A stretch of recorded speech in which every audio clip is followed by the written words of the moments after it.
All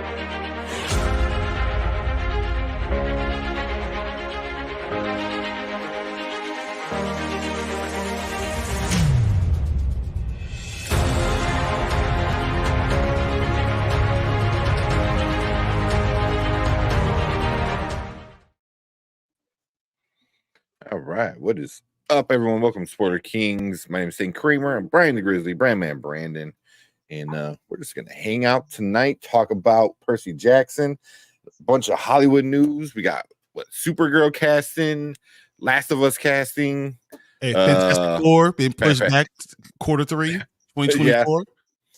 Yeah. We're gonna get into that, and then what was that? The Mandalorian movie, yeah. Mm-hmm. Yep.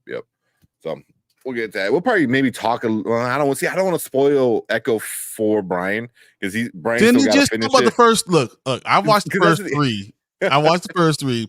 We could talk about 4 or 5 tomorrow. Well, because my thing is I don't want anybody in chat to spoil it for you.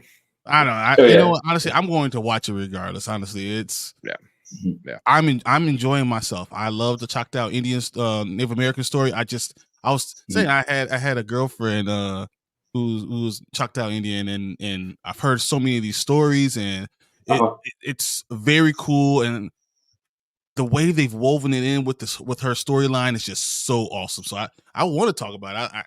I thought a lot of this stuff is really well done, and it's different, and it's violent, and I like what Marvel's doing here. I know some people just are haters, but I like what I'm seeing. So maybe I'm different. Maybe you guys think something different, but I'm enjoying it. No, I really enjoyed it. I actually finished it like 10 minutes before jumping on here tonight.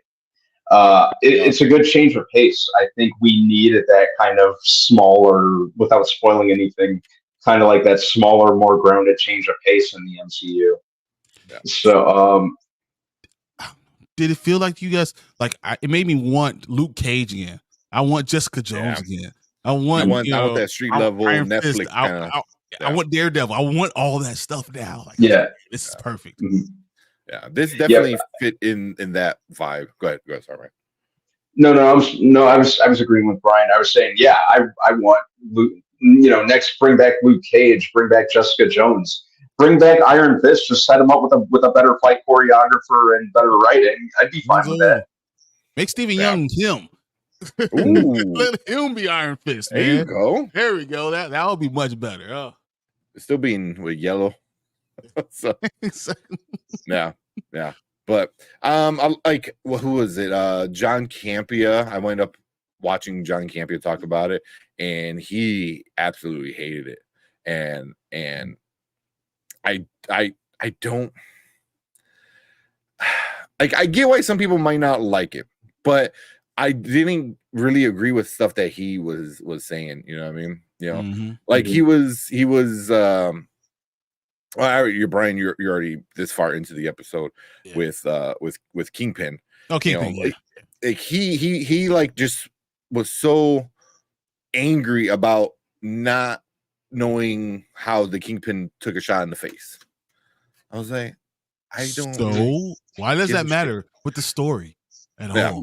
I'm like, first of all, he's rich. You can just write anything off being rich. Look, ask fucking Batman. You know what I mean? Like he killed Superman. How? Because he's rich. It's like money fixes everything in the real world, and even more so in comics. So it's whatever. And I just took it as the Kingpin's taken worse damage than that in the comics, and just kind of shrugged it off like it. Yeah, he got hit by a car.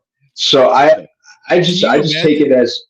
I just take it as it leaning into the comic book roots with him just being like essentially a peak human, despite his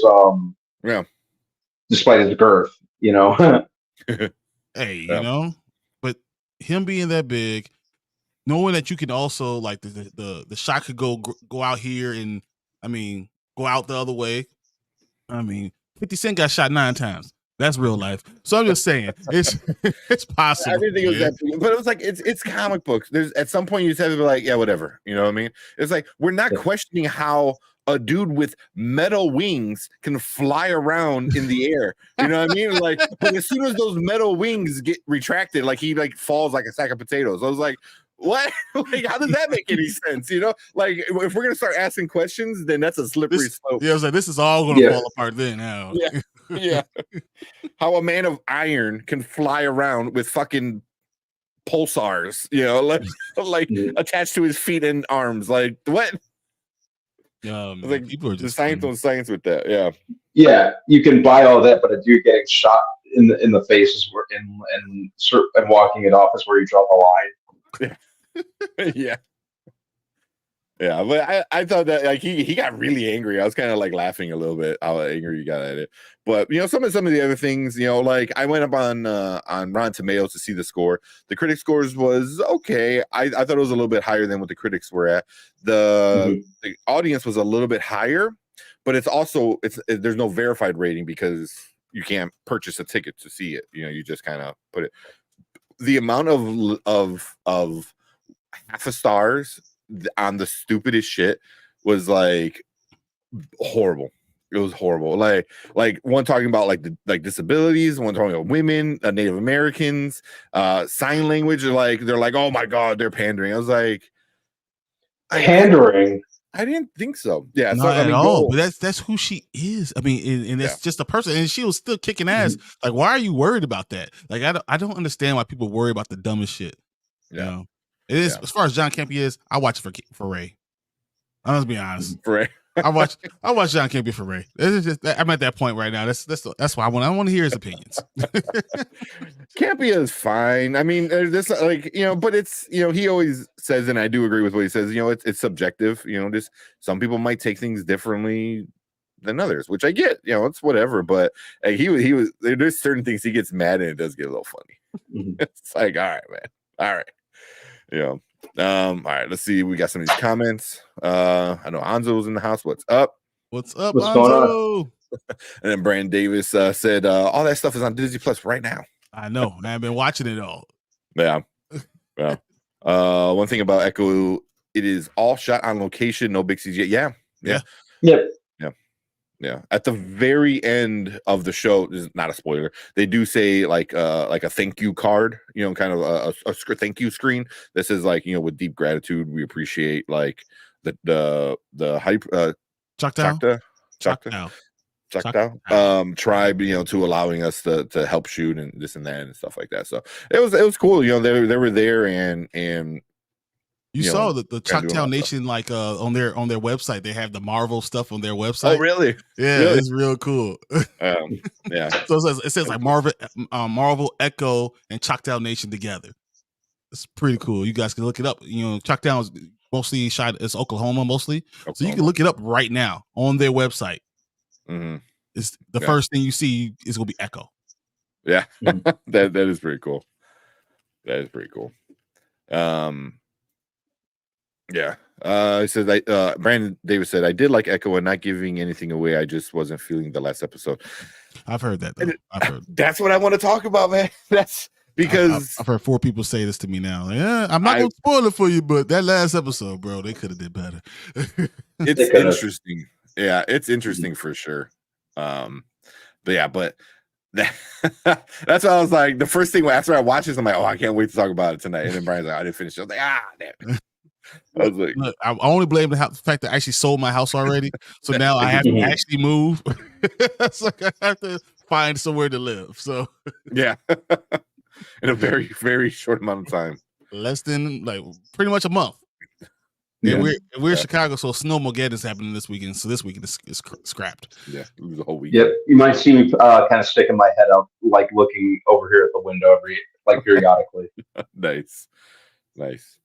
Good evening. What's up, Professor? What's going on? Man, what's going on, man? How you doing?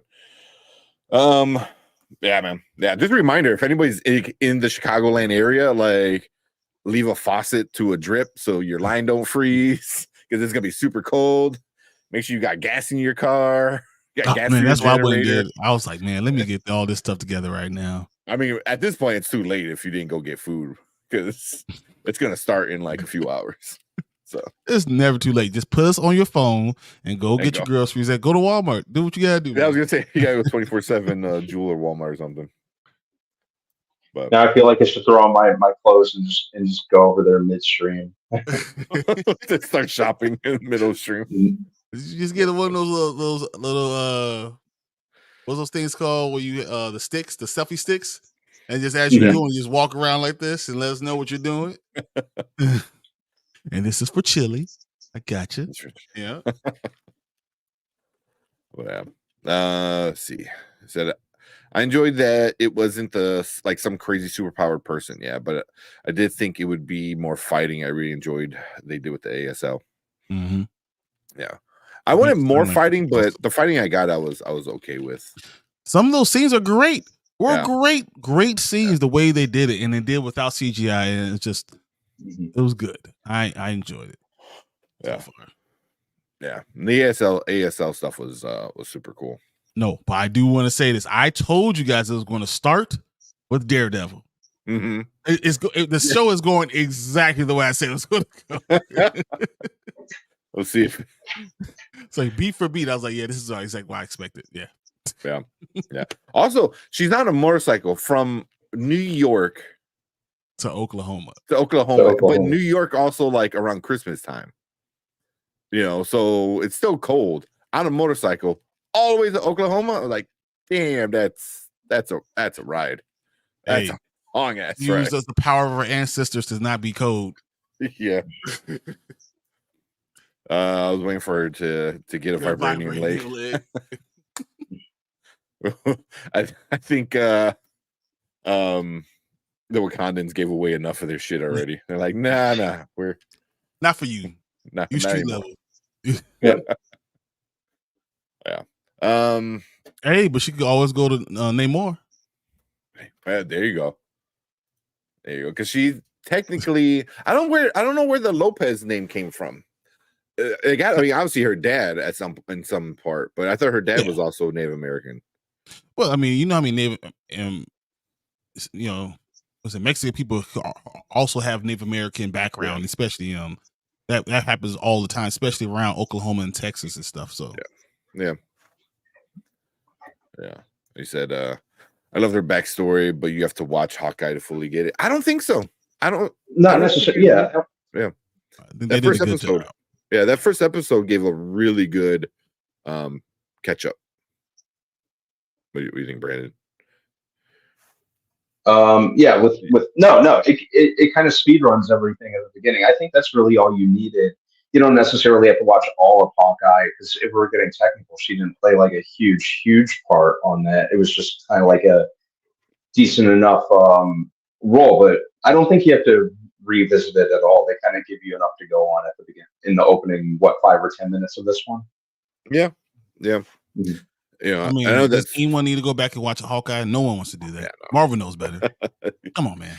Yeah, that's why they did a really good job of here's her in Hawkeye, and they showed you literally the only important parts, like the 2 or 3 scenes that mattered with her character, and then they give you a little bit of Daredevil, which also is like, oh yeah, here she is connected to Kingpin and Daredevil obviously connected. Did you guys catch it though in the beginning when Daredevil comes in to get her, and he says he goes, oh, you ruined it. I've been watching them all afternoon or all night or something like that. And it took me a second to get it, but I kind of laughed because the dude's blind. Watching. Yeah. So, yeah. I'm like, all right, that's the kind of a funny joke. I just enjoyed the fight. Honestly, I thought it was great to see the fight. Yeah. See, I forget why Kingpin wanted her dad dead. I don't remember, but I don't know if that was really essential. We just know that Kingpin wanted him dead, and he did it, and that was enough. Yeah, I don't even remember in the show if they really explain it. Oh. Hawkeye we should do rock, paper, scissors to see who's going to rewatch Hawkeye to figure that out. Yeah. Really use that, but we'll let Brandon do it because he thought it was one of their better shows. It was good. I liked it. It wasn't bad.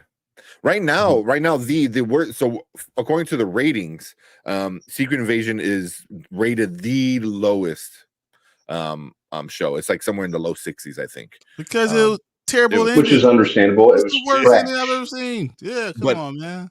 Echo, as of right now, Echo is considered the second worst according to ratings. Really? Yeah. Wow, a native woman is not enough to get everyone's attention. Yeah. Surprise. Yeah. I mean, it's also a character from a show. First of all, no one really cared for Hawkeye when it was announced. I remember even Marvin even making fun of it all the time. So no one cared about Hawkeye. So when it came out, it did okay. But then she was also like, and then here's a character in that show who's like the third most important character, maybe fourth. Yeah, I would say even fourth at one point. Oh, because Hawkeye, Kate Bishop, Kingpin, and then Yelena. I would say the mom, Kate Bishop's mom, or the stepdad. Okay, even Echo was kind of towards the bottom of it all. Or even we talked about Hawkeye's wife. Like, was she used to be one of those? Like, Echo's like way down the list. Yeah, yeah. So then they take her. That's why I kind of wish they didn't put Echo in that show, because I think if this was the beginning that we got of her, I think it would have been a little bit more well received. Because people already had a feeling about the character, So, but yeah. What's up, Mama Bear? What's up? Hey, Mama Bear. Profess is saying I thought Echo was okay for what it was. Yeah. Same. Yeah. It's not gonna like break any barriers. It's not gonna like blow your mind. I don't think. It's gonna be like, I think it's gonna get you a little hyped up for what we were saying earlier was like, oh shit, I kind of want to see Daredevil again. I want to see these Netflix kind of characters come back, because that's what it felt like. It felt like a Netflix kind of. Wasn't that interesting that Marvel said now that's canon? They indoctrinate all the Netflix stuff into it's now canon. So I thought that was pretty cool to hear. And I hope that we get a reboot of it. I hope we start seeing some more stuff. I think Iron Fist is a good character to have. And then of course Daredevil's gonna be great. We need that stuff. I hope so. Because they scrapped a bunch of it. Oh, it's because it wasn't good. Yeah, that's why. Hopefully, it's I can't believe Anzo said the word recast. I'm not even entertaining you right now, Anzo. I'll get to that. Of all people, still haven't seen Secret Invasion, but that keep it that way. It doesn't matter. It. Yeah, none of it matters. Good. You're not missing anything. No. Yeah, you 100% you can skip it. It's too bad about Secret Invasion because it had the potential to be absolutely incredible. Exactly. And Brandon said that Miss Marvel was kind of trash. I still can't make it through that one. Man, I really like that one though. I had fun with Miss Marvel. Yeah, it was fine. Yeah, it was fine. Yeah. And then Anzo, Big Four Entertainment. I know it's Anzo obviously, but I want to say your channel to promote the channel. But Big Four Entertainment said first episodes of Echo was good, rest was trash. I don't agree. Yeah. I enjoyed it. That's all. I enjoyed the whole ride. I was interested the whole time. But I like different things. I like Hawkeye and the Winter Soldier. Like I mean Hawkeye. Oh my god, Falcon and Winter Soldier. I enjoy things that with representation. Sometimes I enjoy different cultures. I enjoy seeing those things a lot. So especially when it's coming out of Marvel, because you don't always expect it. So I'm not saying Echo is this unbelievable character. So because that would be a lie, But I still enjoy seeing some of these things. Yeah, especially when the story's good. The story is pretty good. It's pretty good. I mean, it took a character I just did not give two shits about and got me a little bit more interested. Throw some violence in there. You good? Yeah. And then, like I said, recast Luke Cage. I was like, really? What's the matter with Mike Coulter? Yeah. First of all, Mike Coulter is awesome. Second of all, really now you're gonna recast? Now it's okay to recast Hanzo? That's in the streets now? That's what you want to do? Okay, I see. I mean, I would love for him to come back, but I know we had a whole conversation about who can play Luke Cage. But who'd you guys come up with? Man, we threw like at least I don't even remember. There were so many people we were talking about. But like literally, but it's hard because you have to be really big. You have to be able to believe them. I don't think Luke Cage was trash. I think the first season was good. First season was really good. I disagree with you saying Luke Cage was trash. That first season was fine. It went downhill after the first season. What is it? Hawkeye was trash. Hawkeye was it had moments that were pretty fun. Overall, it was below average for me. Yeah, I didn't like Hawkeye. Captain America and Winter Soldier was good. That was good. Mike Coulter was trash as Luke Cage. That's crazy, bro. That's crazy. Mike Coulter was it Coulter? Yeah, Coulter. I got some Luke Cage stuff over here, right? He was awesome. I mean, the guy who played Iron Fist, that was trash. That was trash. I can nice. I can do without. I was like whatever about the chick who played Jessica Jones though. I was kind of like, Kristen Ritter, yeah. I think she's fine. She's fine. She was not fine. A good actor. I said I never said Luke Cage was. Yeah, you just said no. So Mike Coulter, first of all, in what's it called? What's the one the show he's on now on CBS? Evil. Oh my God, that is freaking great. That series is unbelievable. Mike Coulter is not trash. Mike Coulter has pretty good personality, and I like his acting. Yeah, I liked it. And then we got Cleves in the house. What's up, Cleves? Professor said keep Mike Coulter, but a clean up series. I agree with that 100%. Yeah, it was. Yeah. And then Cleves said, would have rather seen Agents of S.H.I.E.L.D. movie than Secret Wars. Secret Wars or Secret Invasion? Yeah, because we're not doing Agents of S.H.I.E.L.D. movie because you can watch that by yourself. Yeah, I don't need that. Agents of S.H.I.E.L.D. went on at least 3 seasons too long, maybe 4 seasons too long. Because by the end, I was gonna say at least 2, but you want to go further than that? Yeah. Oh man, no, man. They start going into space. I'm like, what the fuck are you doing, man? Like time travel. Like the dude is like the guy, the other 2 kids. I was like, what the fuck? What are we doing? It should have ended when what's his name died again.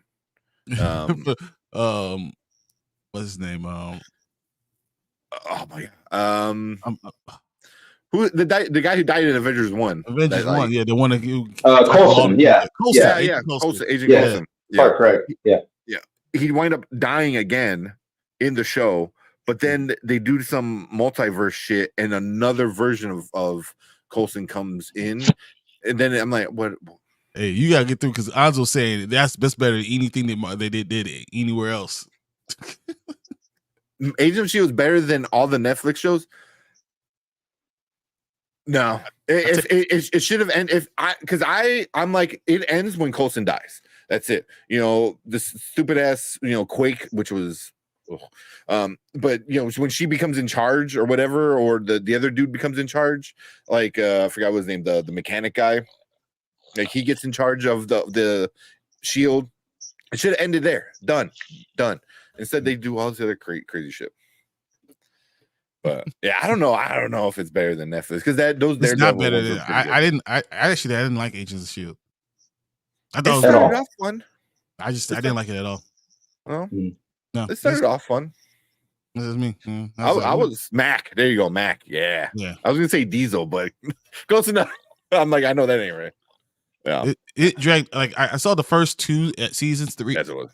And that was fine. And after that, I didn't like any of it. And Daredevil is 10 times better than anything the Agents of S.H.I.E.L.D. ever was. So I just can't agree with you. I'm sorry, I just can't. Yeah. It was Iron Fist. That's a good shot. You could say Iron Fist was maybe not as good as Agents of S.H.I.E.L.D. I mean, Iron Fist wasn't good as was right on the level of paint drying. Yeah, there's just paint drying, Iron Fist. I mean, I might rather watch paint dry. Yeah. Oh, and I think I skipped Xavier. Did I? Yeah. Sorry, Xavier. What's up, guys? The MCU just needs to give up on most of these shows. That's what a lot of, oh my god, like a lot of the Rotten Tomato things were like, just stop it. But I think we all kind of liked it. Yeah, I don't mind representation of some different people. It's just Chucked Out Indian. That was cool. You know who also has a story about Chucked Out Indian? Plant Fanatics. Oh yeah, because I know he's like from Oklahoma and Native American stuff what like that. Tribe he's from? What he's part of? Oh really? Oh, I think he's actually live right now. he talked about that. Yeah. Is he live right now? I think he is live right now. I was like, Darius, yeah. All right. Because I remember him saying it, and I was like, oh, yeah, I know about Chucked Out. Yeah. Yeah. No, he finished already. He was 6 minutes ago. Before we started. Yeah. So, but yeah, no, he always tells his story and stuff like that. How he's related to Don Cheadle and kind of like stuff like that. Yeah. So. Don't you see the resemblance? Yeah, no, but he's like it's like throughout the thing. But since slave trades was big with the Native Americans, like they're able to like connect their cards together, somehow, which is like crazy. So, we get through some of these. Yeah, Kevin Davis said this show is not hard to understand at all. I don't think it. No, absolutely not. No, absolutely not hard. Yeah. There's some people that were just like, the writing was bad, the editing was bad. I didn't think it was any of those things. So. Yeah. So those people should go watch a Michael Bay movie or something like that. Explode something, yeah. Or we could do it all in slow motion. Watch Transformer because I enjoyed it too because I didn't know anything about Echo. Yeah. That's what it's not like the comic book character. It's fine, like it was close enough. I didn't mind the changes. The MCU changes the characters. It is what it is. I mean, shit. They even they changed T'Challa. Before they killed him off. They actually, there were things that were kind of different. Nothing's the same. Namor is completely different. They have to though. The first season was good up until Cottonmouth. They killed Cottonmouth. I thought Cottonmouth was good, but Bushmaster was so cool. I loved him as a villain. I agree with you. Yeah. I agree. I loved him as a villain. That was so cool. And seeing the way he was talking, his speech, I loved all of it, man. That was really cool. Oh, we have 30 minutes. Yeah, we're 30 minutes in. Should we tell everyone about what we started? Oh yes, since we 30 minutes in. Bring it up real quick. Hopefully. So we finally freaking turned on our memberships. So with the memberships right now, it'll probably change as we grow and things start changing and stuff like that. As of right now, it's I believe, I forgot what it was, $2.99, $1.99. So $2, $1.99. You join the spoiler crew is what we're calling you, all the guys, and you get shout outs. You get shout outs in at the end of the show. We're gonna make a little title card, kind of credit card for you guys, and then we prioritize members chats before just regular chats, and then icons, different. You get icons. Right now we just have the logo, but you're gonna get a little mini version of me, Brian, and Brandon that you can like put in chat, which would be pretty fun. Just like me, so, 1/18 my size, one teeny. So yeah, we're doing that. It's a lot of fun. You don't have to join. Oh, geez. Hey, there you go. Cleaves. Thank you, man. Appreciate it. I was like, you don't have to. It's not gonna like change. Anything too crazy. Later though, we do plan on maybe doing like once a month, like an extra show just for members. Something like that. We'll squeeze it in and kind of hang out with just the members. So yeah, we appreciate if you guys join. You don't have to join. You're not gonna get anything. You're not gonna miss anything major, but we are going to have some extra fun, on the side. Once probably sometime next month, towards the end of the month, once Brian moves in and we figure out the details with the membership stuff. But we've been once I move in, we'll do other things. We'll do the giveaways. Will be we'll do a members only giveaway along with the chat giveaway. So we'll do all type of different things. So we just thought that would be really cool. It's good for us to start having our own way to afford some of the stuff we can do. Yeah, that too. But yeah, anybody does it, we super appreciate it. It's definitely going to start to evolve throughout the upcoming months and stuff like that. But it's gonna be a lot of fun, I think. And we've been sitting on it for a while and trying to figure out what we could do. And we decided this. And I think looking at this, I need to change this banner. I've been saying that for change this banner, because this banner is all of the Nerd Huddle, which is all of our production crew that we have, which consists of Spoiler Kings and the Dynasty Pylon channel, which is our football channel. So these are all the shows, but even this is old. For me, it's like it's Sunday. It's me. every that's single day. So. But yeah, appreciate anybody that comes in and joins. Thank you guys so much, because we already got one guy coming in. We got Cleves, became a member. Appreciate that, man. Thank you so much. Had to join. Oh, gotta support it now, dude. We thank you so much. Actually, you are number one, dude. You are number one. I will always remember. I want to write that down. We'll always remember this. You are the first member, man. Hey guys, real quick, I'll be back. All right. Okay. All right, be right back. He's gonna go to the store. Tony, what's up? Tony, what's up, bro? Yeah, man, we are doing some things, man. Getting the memberships. I mean, we've been sitting on it for a while, and we were just like, what we want to do, what's a good price, you know what I mean? Like, what's something we can offer. Yeah. Because a lot of our stuff is live, you know what I mean? Yeah. So getting a early video isn't, we have to make a video to get it early. Like usually we make it and put it live because we're always behind. So live is kind of our bread and butter, obviously, of the channel. So we want to do some shout outs and prioritize members. They're always in chat. Yeah. So thank you guys so much. But yeah, you get a little which I'll probably have to make it a little bit bigger, but you get our little logo next to your name, which is cool.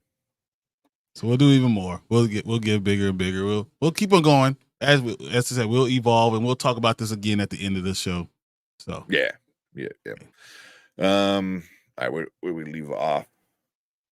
I had it.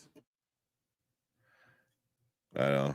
It should be right here. It said Cottonmouth had powers. Bushmaster was awesome in my opinion. Yeah, he was a lot of fun. I like Hawkeye and She-Hulk. I really did. I haven't seen Moon Knight either, though. You might be one of the only people on Earth that might like She-Hulk. You know what? All She-Hulk did, it got me interested in the comic books. So now, when She-Hulk, is there, I'm interested in buying her comic books, and some of those covers are really cool.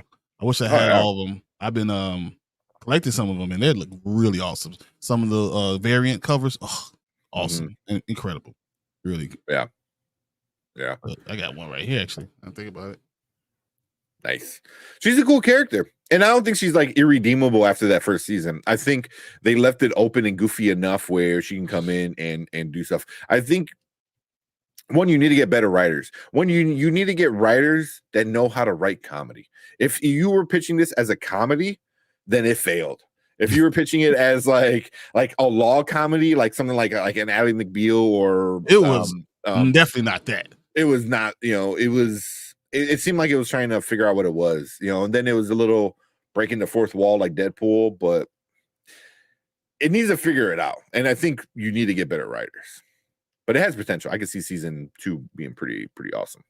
I don't know. Yeah, season 2 could be fun. I don't think that show's beyond salvation. It just needs to really find its voice. It was kind of all over the place. I had fun. I definitely had fun watching it. I feel like I'm one of the very, very few people who actually like She-Hulk. But You and Brandon Davis. Yeah, you guys are the only two. There were parts that were fun. There were parts that were really interesting. I think they were setting something up cool with like who wanted her blood and stuff like that. But then it all never delivered.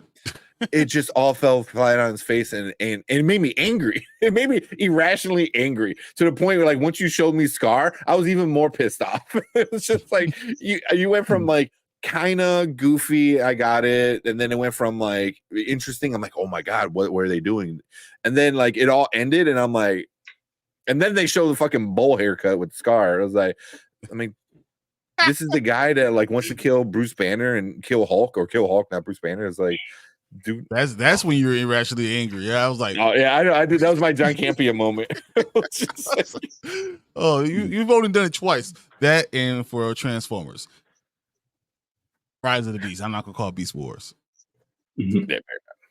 Oh, speaking of, I was on Tubi. I wound up downloading Tubi finally. They have all of Beast Wars. Wow, really? Yes. Huh. Yes. And I'm like, oh, Lucas, I know what me and you were watching when like, and that is Optimus Primal. Yep.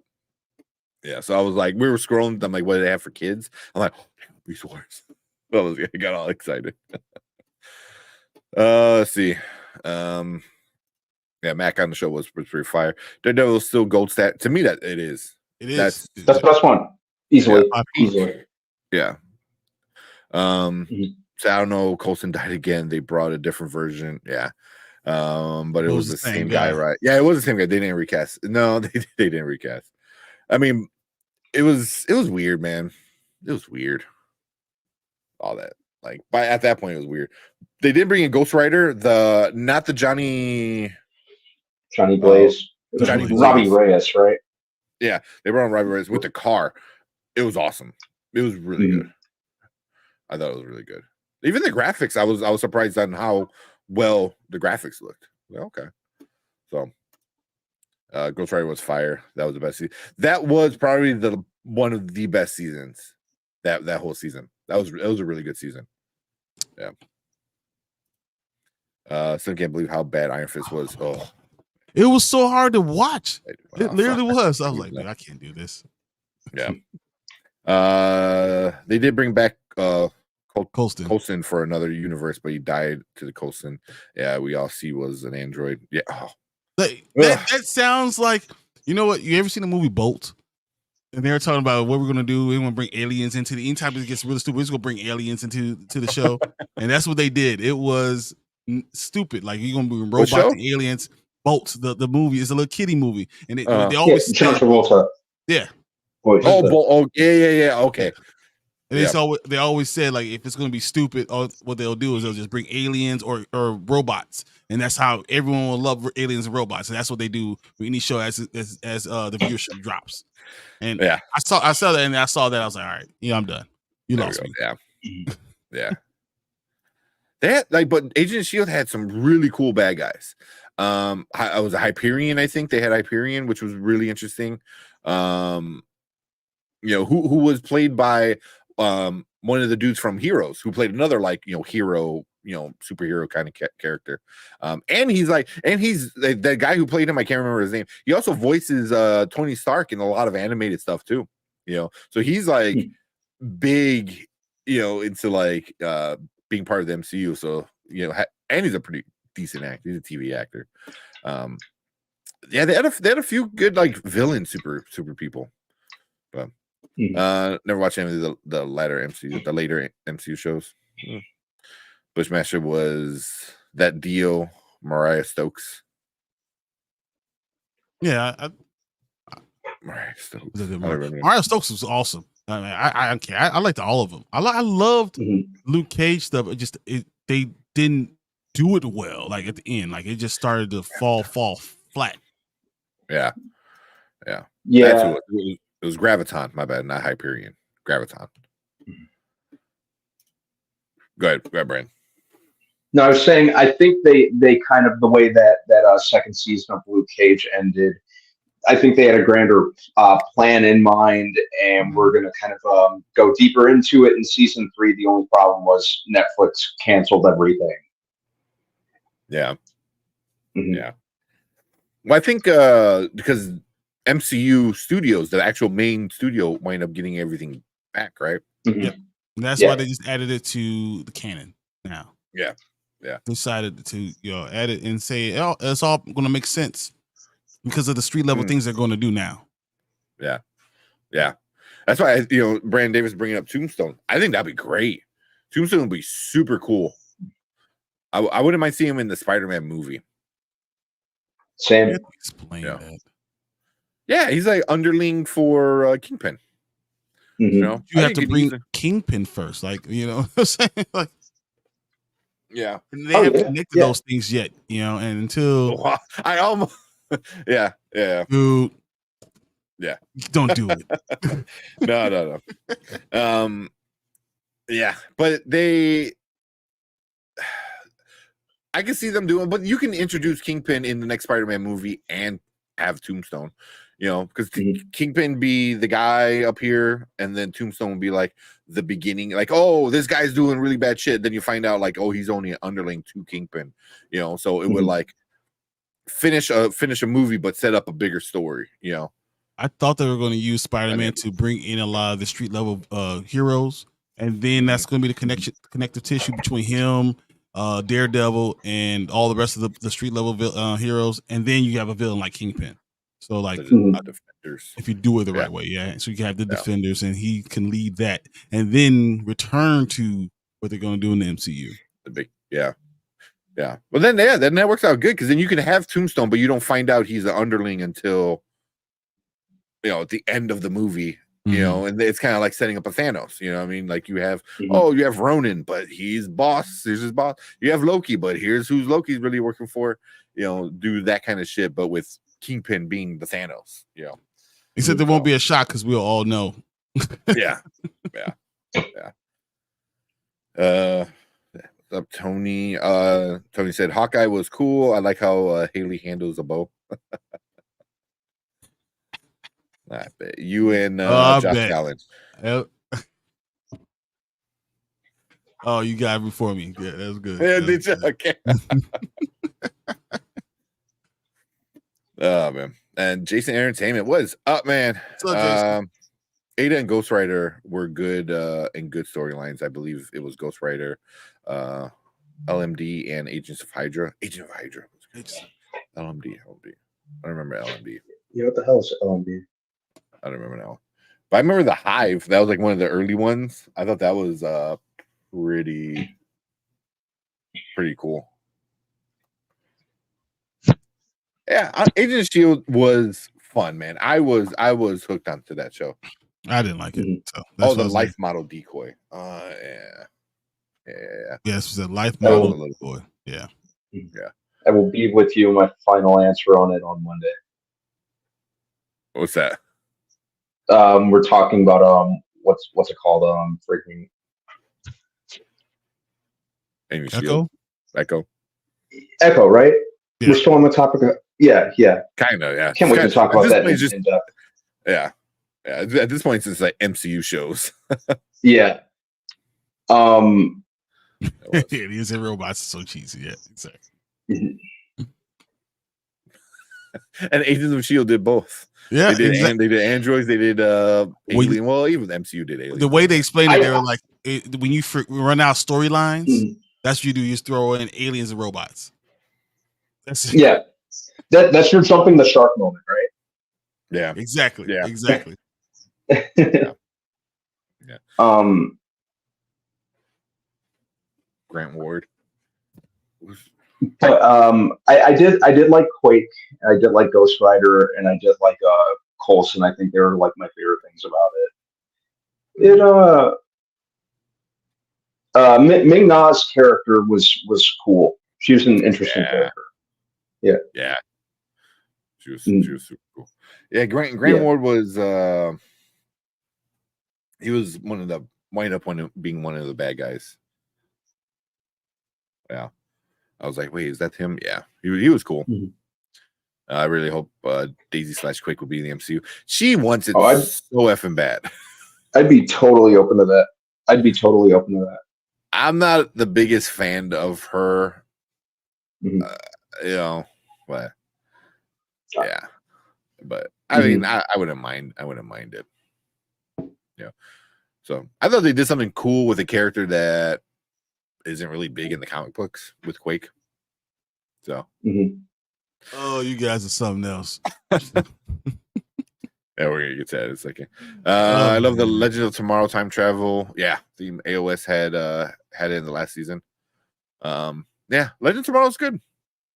At least the beginning, the first 2 seasons. Legend of Tomorrow was fine for 2 seasons. That was it. And it was they kind of lost me after that. Yeah, I stopped watching altogether, so I have no idea what even happened. After they fought a giant fucking stuffed animal, I was like, yeah, I think I might be done with the show, man. Check, please. I'm ready to go. I'm out. Exactly.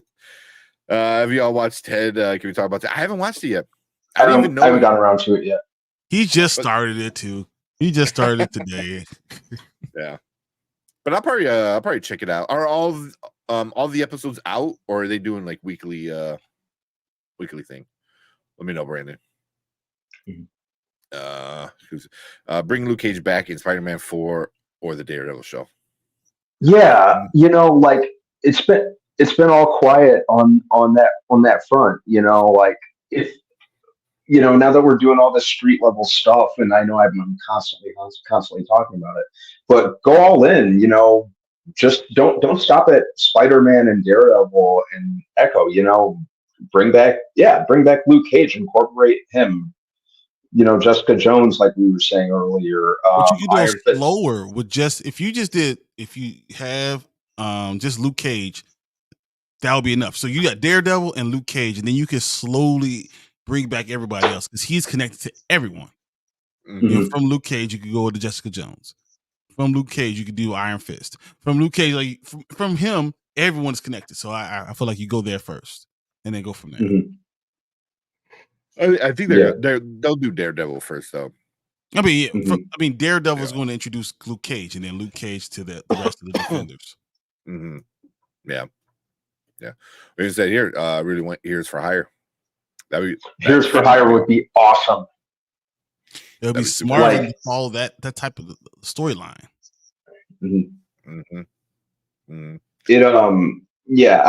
I'd take I think Heroes for Hire would be suitable for a show. It could kind of be like Marvel's answer to the not the movies, but the show, The Equalizer. I always kind of drew that comparison, be it the Queen Latifah version or the old school '80s version. I was like, I have not watched that. Say what? I have not watched that. What? Either version? The Queen Latifah one. I think I only saw like one episode of it, but I did and the original one was like before our time, before we were old enough to watch it. But I've gone back and watched it. It was a fun '80s show, throwback vibe to it, But yeah, Heroes for Hire could be dope. There's a lot you could do in that regard, even to an extent in the comics, like Moon Knight kind of like dabbles in a lot of street level type stuff in New York. I'd be good with that. But yeah, I'm looking forward to seeing what they do with that without spoiling anything as far as Echo goes. Can you imagine Stephen Yeun and Mike Coulter like together doing Iron Fist? And that'd be awesome. That'd be super awesome. That's what I'm saying, guys. It makes sense, and then it works around this timing because now you're doing TV show instead you're doing of movies. So you can fit that stuff in. I think that works better. Yep. Awesome. Inclusive Spider-Man is still mad young in the MCU. Hope we get have more movies with him grow. Yeah, I think so. Yeah, I think I'm assuming the fourth movie is going to have a time jump. At least I hope it does, to where he's like in his 20s or early 20s, something like that. No, I think he's going to be college. I'm getting through those 4 years of college. Because you're going to see MJ again. You're going to see Hobgoblin. Ned's going to turn to Hobgoblin. I really see those things that you're going to have to, They set it up. They set it up in No Way Home, where where the other two Spider-Man was like, "Oh, your best friend, watch out for him." He was like, "No, not dead." But yeah, shit. Now it's a little bit more, makes more sense. It's all coming to plan. Yeah. We'll love to see Hawkeye in the mix of the street level stories. I do too, but I think he said Hawkeye, the character, is like retired, which I get. You know, the dude lost his family, and now they all came back. And see, I wouldn't be doing nothing either, man. Just like, no, I'm gonna chill with my family. Yeah, enjoy this. There you go. And Tony said the Echo actress is a baddie. That's just. Hope we get more Quake in May. He goes, she is cute though. Yeah. It's crazy how they got the little girl looks like how you would picture her as like an 8-year-old. You know, it's got like the chubby cheeks. It's like because like she has a very full like cheeks, and it was like you found a little girl that has like the same like facial features as this like 20-something-year-old adult woman. I was like, they look like the same character, like they look like the same person, you know. And I was like, yeah, that like simple. I'm like, how? Like, yeah. Because I'm like, I get you can get like any kids or whatever, but it's like she looks exactly like her. Like I wouldn't be surprised if that's like a cousin or like some like niece or something. I doubt it, but like, yeah. Also, that little girl was pretty awesome. By the way, what's up, Spoiler Kings? What's up, Jason Entertainment? What's going on? Blast. We'll see. We're gonna have a polar blast weekend. I feel it already, man. I know. I'm in the basement right now. I'm like, fuck, I should have put the space heater over. It's starting to get colder and colder. I'm like, whoa, what is that? I'm in shorts in the basement, so like bad idea. I'm like right by my window over here. Mostly but so I can like just keep staring out of it. But yeah, and I got my space heater in here. Nice. Brandon said, I'm 2 episodes in on Ted. They're all out, and the first 2 episodes are hilarious. Best thing streaming right now, guaranteed. Okay. I like that's on my watch list. I'm on Percy Jackson right now. I'm enjoying it a lot.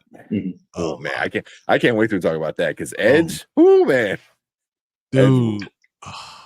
Yeah. Here we'll get caught up real quick, and then we'll do that. What would you do for Iron Fist now that it's canon-ish? Just recast Finn Jones and have another Danny Rand, like nothing happened, or just introduce another Iron Fist and barely talk about Danny.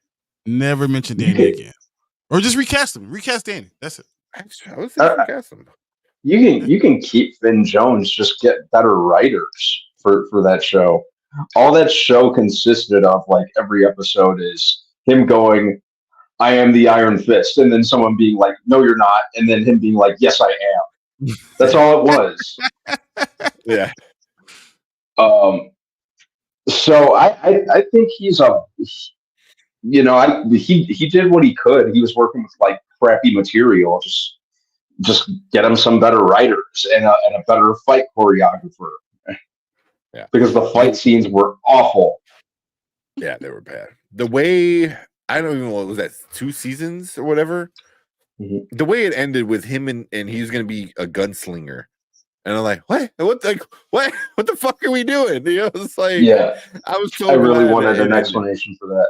Did you? Yeah, I was like, I'm done. Literally, Rosario Dawson's the only reason I watched any of that damn show. Yeah, any of it. I was like, see, I thought that was super smart. Is like you're tied together. Is her? It's her sleeping nurse. Yeah, I know. Yeah. I was like, okay, you better get it. You better go. You better. Yeah, but I wouldn't mind if they want to keep Finn or whatever his name is. But yeah, Finn Jones. Finn Jones. I would prefer a new guy. But yeah, I wouldn't mind either way. Yeah, there you go. Bring back Rosario so she can sleep with more heroes. That's how they get the superpowers. I mean, that's the superpower. They don't have superpower until they. Or am I a hero? I'm the hero now. So for comedy, it's difficult to keep the momentum going on a show for more than 22 minutes. Ted hits with the hilarity, and it doesn't stop. They are all over 30, 50 minute. Damn, it's great. Damn, so you get some 30 minutes, some 50 minutes. That's crazy, but yeah, I don't know. Yeah, I gotta see it because some of the comedy for me is not. I feel like you gotta like McFarlane, right? Yeah. Seth MacFarlane. Yeah, Seth MacFarlane. If you like his comedy, you probably like the show, I assume. I like that Spidey and his amazing friends, that kid show. Yeah. Hey, if Brian can watch Paw Patrol, I can watch this. Dude, you don't understand, man. Paw Patrol they got stuff. Ryder is Batman, but with more money. With more money. Ryder has so much. So he has more toys than Batman's ever had. Craziness. Guys, I got to take this phone call real quick. I'll be right back. Okay. Bring him down. Sorry, go for it. When he comes back, we'll talk about Percy Jackson then. Let's go through all this stuff real quick. Yeah. That's because the little girl is, I believe, Aquacox. Oh, see? Oh, so I'm not wrong. I'm not crazy. I don't know. It made me make sense. I remember she said that. Okay. Yeah, look that one up, because I was like, there's no way, because they are very, very, they look like very similar. I was like, damn. Yes, the little girl looks like her because all the same, like, Chinese. Stop him, Rand Davis. Stop. They all look the same. No, Tank. I had to take out the snow 3 times this week. Ooh, okay. Yeah. That's right. You're up in Canada, right? I think. Yeah. So we had one kind of snow, but we're getting like somewhere between 8 to 10 inches now, I guess. Snow we'll get in 2024. Yeah, it's the snow I don't care about, because usually if it snows, you push it to the side and whatever. But it's the snow, then it's gonna be like super windy, like super super windy, and it's gonna be like sub-zero fucking numbers, like until like next Wednesday, I think. So like that, the below zero temperatures, that for me sucks more than the snow. And he's in Canada, so he knows. And yeah, you know how it is. So we had like 25 centimeters of snow for 2 days in a row, and now there's ice everywhere. Yep. Right. I hate it. There you go. Darnell Besaw and Alaqua Cox are cousins in real life. Yes. There you go. Whoa, I called it. I called it, because it was like they're so similar. I was like, they gotta be related somehow, right? She's a great little actress, though, man. She's great. Did you get to the scene? It's not spoiling, because it's in the trailer. The scene because I forgot what part of the show it is. That's in the trailer where Kingpin goes and beats up the vendor guy. Oh yeah. You got to that already? Yeah, that's okay. Right. Because that was awesome, because they don't show that in the trailer, the end of it, where like you see Echo standing there, but she comes over and fucking kicks him a few more times, like, oh shit. And you see like how to do it. Oh, it was great, because Kingpin's like, okay, let's go. I'll teach you some stuff. Yeah, that was awesome. Wait, what MCU show was Rosario? All the Netflix. All the Netflix ones. All of them. Yeah. Like Daredevil, Luke Cage, like Jessica Jones, Iron Fist. She was in all of them. She was the nurse that like helped them all. Yeah, she helped them. Yeah. Hey, B. Yeah. Trust me. Then you need to watch that. Bring back Misty and Colleen. Yes. I love Misty. They were both awesome. Misty Knight. They were both awesome. Dude.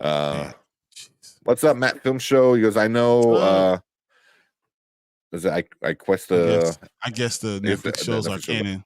Yeah. Still not considered a part of the MCU. Not yet.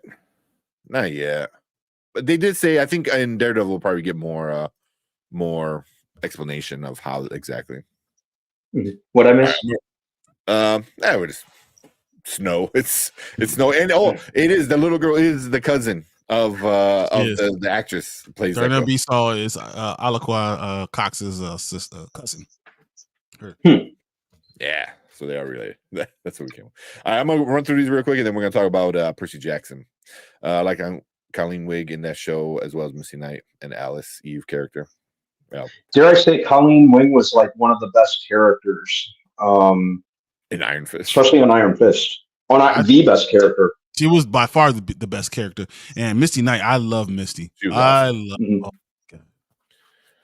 Yeah, Misty Knight was great. Yeah. And it's the thing is like here's like awesome, strong female characters, that don't feel like forced, I guess. Dude, but there was always like, and she's fine. Oh my god. Yes, she is. Good Lord. Woo. Wasn't ready for that. Yeah. We got Chill Mine. What's up, Chill? He goes, I filmed my Iron Claw review in the snow below zero. You'll see. Gee. You are strong. I don't know what you did. I can't wait to see this. Yeah, I'm kind of curious to see what it is now.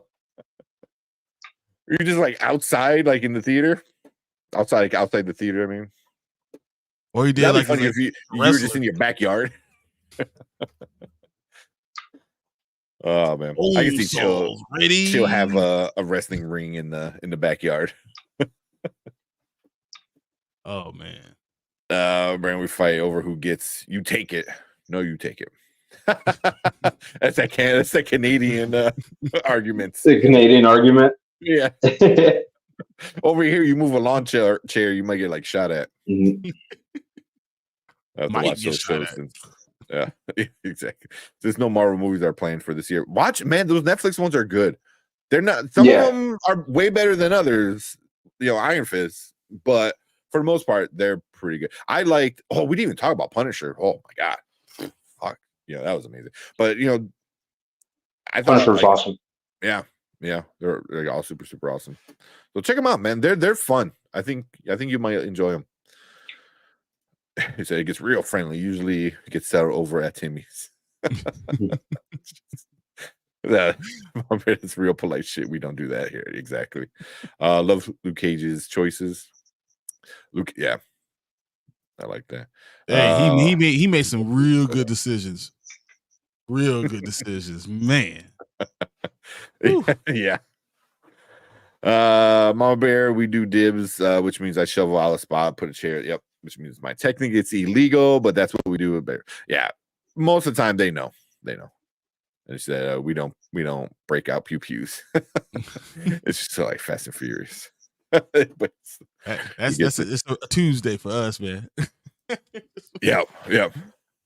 Then we got Danny from the Road of Wisdom channel. What is up, man? Thank you for the super chat. What's up? Percy Jackson is fire. Yes, we are going to talk about that. Mm-hmm. Hey, and I appreciate the super chat, but we started out our memberships now too. So just wanted to remind everybody we did start our memberships at $1.99. We'll be doing a lot of different things towards it, but you will get priority in chat. You'll do get stickers. You got a lot of different things that we're going to do. We're going to do extra shows for you guys. We'll do giveaways for it. So we started our membership. So just wanted to say that again. We'll probably say it one more time before the end because I'll probably forget. One more time. I know we got to do our intro commercial for it, so we can post it. But yeah, $2. Thank you so much, man. Let's see what Thank you. Got. Oh, here you go. This is a new one that I like. Hello, rich people. Troy's joining you. Yes, I'll hold. There you go. Oh, yeah. Thank you so much, man, for the super chat. But appreciate it. Get to that second. We got Kenny in the house. What's up, Kenny? What up, Kenny? What's going on, Kenny? Hey, there we go. Hey, Thank Kenny. you for the membership, man. There you go. New member in the house. Thank you so much. Yeah, man. Appreciate it. Yeah, don't touch people's cones. Dude, I'm telling you. That fist fights. You touch people's cones. Fist fights. There's a reason I don't bother with a car down here, and I just use public transportation or ride my bike everywhere. Yeah. So we're laughing because he goes, now give me that damn Riddler picture. So, man, what we're gonna do is when I go to C2E2, he's gonna be there again. I'm going to get one just for you, Danny. I promise you. I'm getting it. I'm sending it to you. It is happening. That would be good. There you go. Like, here you go, man. Here's your own. No, there's no question anymore. I'm telling you, Danny, I'm super going to do that. There. Oh man. Speaking of, I need to apply for our press passes. I'm definitely gonna do that this weekend since I ain't doing much else. Speaking of Donald Glover, Mr. and Mrs. Smith, who's watching it. Yes, I'll watch it. Oh, we'll watch it. If you got time, we'll watch the trailer. He's also playing. Let me see if I can find that picture real quick. 21 Savage. There's a picture of him going around. Have you seen it yet? Yes. So that wasn't like a. I thought that was some kind of like fan art or something like that. Yeah, I didn't think it was real. I didn't know. It's called it's a movie. It's called American Dream. Yeah. Oh yeah, because American Dream. I heard about American Dream. Mm-hmm. Yeah. Oh, and 21 Savage is releasing a new album, American Dream, on Friday. Tomorrow. So tomorrow.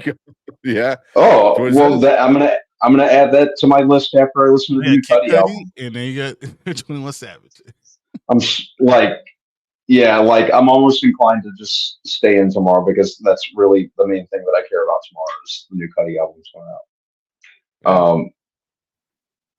Wait, is there a trailer for this? While he's looking that up, I'm going to tell you. Yeah. Mama Bear says, will there be stickers of each of you? I might consider them if I get one of a brand man. Yes, we're going to have stickers of each of us, and we'll be one. You'll have one for me, one for Tank, and you'll have one specifically for Brandman. We're already working on it. So, yeah, that will be part of the membership stuff. We'll have that all the time. I feel like I need a picture of Brandman, like, just flexing. Yeah. It's like you pointing, so it looks like you're pointing at the person's name or their comment or something. Yeah, there you go. Exactly.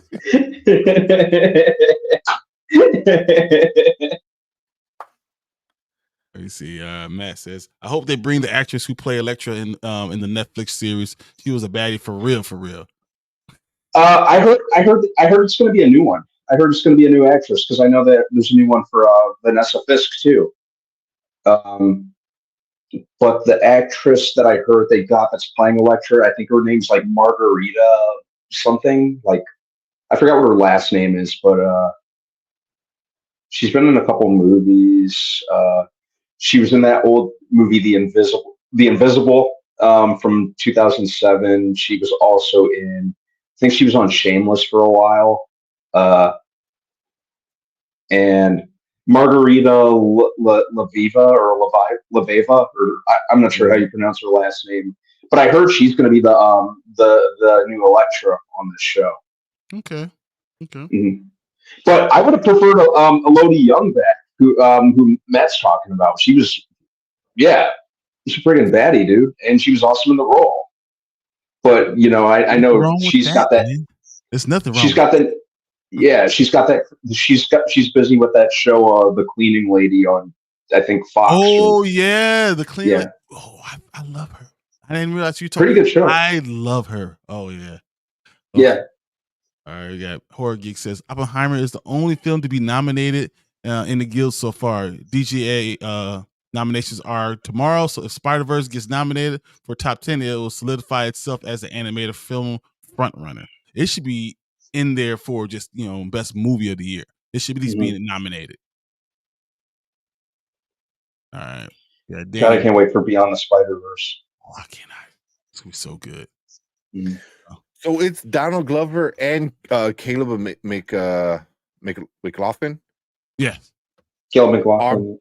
Are both going to be 21 Savage. Like one's a younger version, one's the older version. Oh, really? Donald Glover is obviously the older version.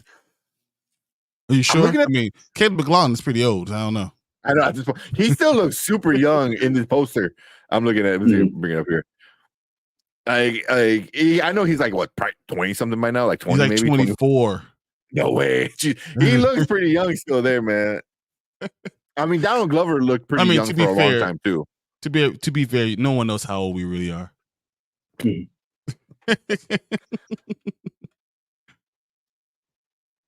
So there's a trailer, but I'm not. Caleb McLaughlin is 22. He'll be 23 this year. Yeah.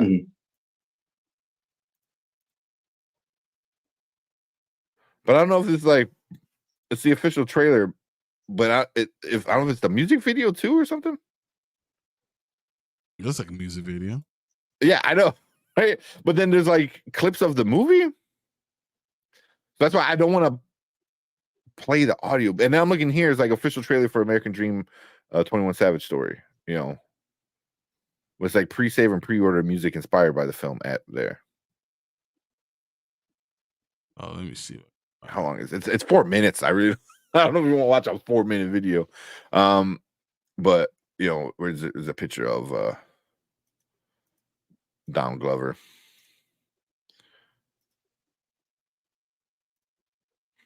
Yeah. I saw it this morning. I was like, what? Oh man, it is Donald Glover. I was like, wait a minute. Yeah. You know, but then like they use like I'm assuming this is actual wife and kids. You know, but yeah. Mm-hmm. Okay. Is that oh shit? That's what's his name too. Fresh Prince. Is it? Yeah. Sure. Why's his name escaping me? Yeah. I'm such a brain fart right now. Damn, this is number 8 trending for music on YouTube. But yeah, the down kind of got me. But that looks funny. I this came out of nowhere. I didn't even know like Jabari Banks. Yeah, that's right. Jabari Banks. There you go. Tony had that. So that's that one. Yeah, that's him there. All right. Yeah, that's for sure him. But damn, cool. If you're a fan. I want to do this real quick for Danny because I think this is funny. So what y'all think about Echo? He's on episode 4 right now. See, me too. Yeah, me too. You know, I enjoy it. I've enjoyed everything that we've been getting from Echo. So yeah, it's very cool. Yeah. Mm-hmm. What do you think about it? Because you're on episode 4, you're almost done with it. You're coming up to the end. But yeah. But I mean, I'm kind of curious. And then Danny says, "Oh my God, do not do that pointing flex. Maybe female streams only." You're cool, but we guys didn't have to see you point flex. Don't hate me because I'm beautiful. It's bad. It is white beater. It's a tank top. Thank you very much. Not a white beater. They can't that shirt has many different names that you probably shouldn't say anymore. They're not. Then that's one of them. And then my Mama Bear said, "Let me have my fun." that emoji would be like specifically for Mama Bear. Exactly. The fight scene. He says the fight scenes. The fight scenes are amazing. Yeah, the fight scenes are amazing. That makes perfect sense because Danny loves those things and he loves fast pace and they're really well choreographed and I enjoy all the stuff. That makes sense coming from Danny though. Mm-hmm. And no shaky cam. You can make out everything that's going on. You know. Mm-hmm. Yeah. Yeah. It was the fight scenes like, especially on the first episode. You know, especially when you know who shows up. It's like, holy crap, this is awesome. It's like I said, it's kind of like just when you think Marvel's kind of dwindling, they release stuff like that and totally redeem themselves. Yeah. I mean, I want to talk about it so bad, so I can't wait to we actually talk about it because my whole thing is the ending, the ending, and it's not just the ending of this show. It's for anything, like endings for most shows, for movies, especially it's horror hard movies, to stick the landing. It's really the hard landing. And what they did was interesting. Okay, I didn't hate it. Some people fucking hated it. Like, absolutely think it was like the worst thing ever seen. Some people thought it was really fun and cool. And I'm I'm somewhere in the middle. Like, I might need to watch it again just to gather my thoughts. All right. Well, you know what? We're gonna do an impromptu show tomorrow. We'll talk about it. That's what John Campy hated it. John, go and watch. It's a spoiler review. He does get into spoilers, but whoo, man, He fucking hated it. It was kind of funny though. But hey, and Tony's saying Echo was solid. I liked it. Like I said, that Daredevil fight was on point. That's my favorite. I did enjoy that. That might be the best fight of the whole show, though. I don't know. The skating rink was pretty good. Skating rink was pretty cool. Yeah, she made a gun. Like that's pretty good. She made a lot of stuff. So that I thought that was great. And then she went to the what's that the ball game, and she was like, "All right, who's next?" Bro, I kind of like when she fucking suplexed the dude on the that was awesome because like he gets her and she flips him onto it. I was like, okay, that was pretty dope. That was pretty dope. So I like that. Let's see what we got. Yeah, Danny said, "Yeah, I'm scared because I heard episode 5 doesn't stick to landing just like Secret Invasion." Don't worry, it doesn't drop the ball like that at all. Yeah. No, it makes sense to the story. Where Secret Invasion is like you're going one way and you're just like make a completely hard right, almost a fucking U-turn. It's like you're. What Secret Invasion is like unforgivable for how they ended that show. That was Kenny says funny things. I don't remember the last thing Campia did like. and Mama Bear was funny because she said Campia hates stuff unless he's paid. I know that's always a funny one. It's true. Yeah, it's true. Yeah, I can't even remember the last thing I saw him. I can't even remember the last video of his I saw, or last movie that he watched that he said he liked. I think he likes Shang-Chi. I think he loves fucking Man of Steel. Like he thinks that like that. I'm like, I don't like Man of Steel. I deal with it, but to me it's not. No, Man of Steel could have been awesome, but unfortunately they tried to ride the coattails of Batman Begins, and Superman's not a character that needed to be Christopher Nolanized. And then like Zack Snyder just failed to grasp the character on a fundamental level, and they kind of it just went about it wrong. Yeah, the best I can say about really good though. I don't mind Man of Steel. I don't necessarily mind it. Like it's very much a background noise movie for me. But it and Henry Cavill, I think his passion was very much there. He just deserved the writing and the directing wasn't on his side, unfortunately. It's a shame. It's a shame. He could have been awesome but they kept shafting him and dealing him a dirty hand. Yeah. Which is Danny here. He says, y'all know the guy who owns the skating rink is the alpha werewolf off of Twilight? That's who that was. I'd never seen Twilight, so sorry. You don't like the sparkling vampires, man? The sparkling vampire? You can see. I've seen clips of the Twilight movies, and I've seen clips of some of the werewolf scenes. But yeah, that's who that was. I thought he kind of looked familiar. Episode 5 is great, but it doesn't ruin the show for me. Yeah, same. Yeah, it was serviceable. It wasn't enough to completely derail things. Yeah. See, I agree, but because Man of Steel was dope as hell. I get why people like it, man. I get why people like it. I get why people like it. It just wasn't my cup of tea. It was to say what Tony said. It was eye candy. and destruction porn. Yeah, it was a Superman movie without like who Superman was. You know what I mean? Like I had parts of it, but I don't know. I just feel weird about it. Yeah. I don't hate it, but I don't understand exactly what she did to Kingpin at the end fight. Okay, that's what I want to talk about. We're gonna tomorrow, guys. We'll do this tomorrow night. We'll come on. We'll come all together and we'll just have a powwow. We'll do an hour and we'll just have a powwow. We'll do a chill type of stream. You know how Chill does it. We don't gonna do an hour. He cuts it off. We'll do that. Yeah. Yeah, because I have my theories, and I don't hear other people having theories. They're just like, I don't like it, and I'm like, but why? Like that's my thing is like because I have theories behind it, and I think it could play into other stuff.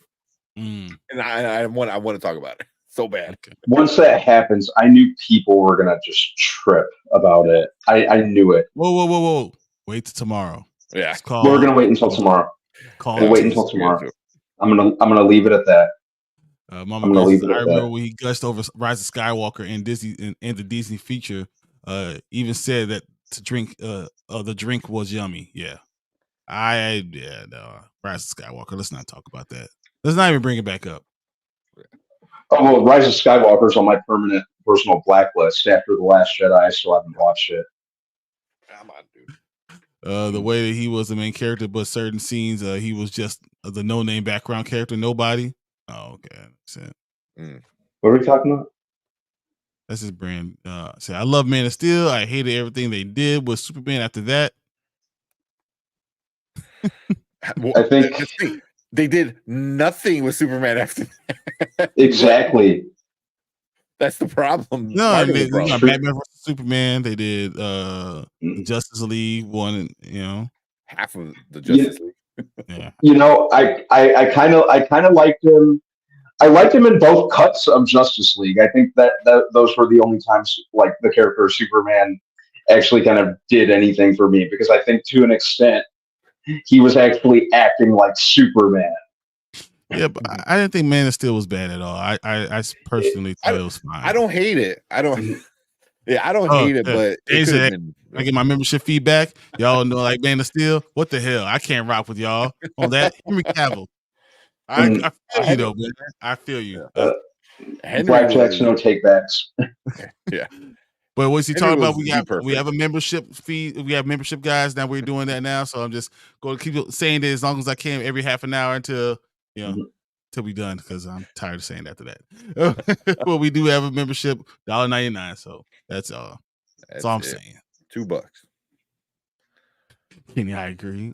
There you go. Yeah.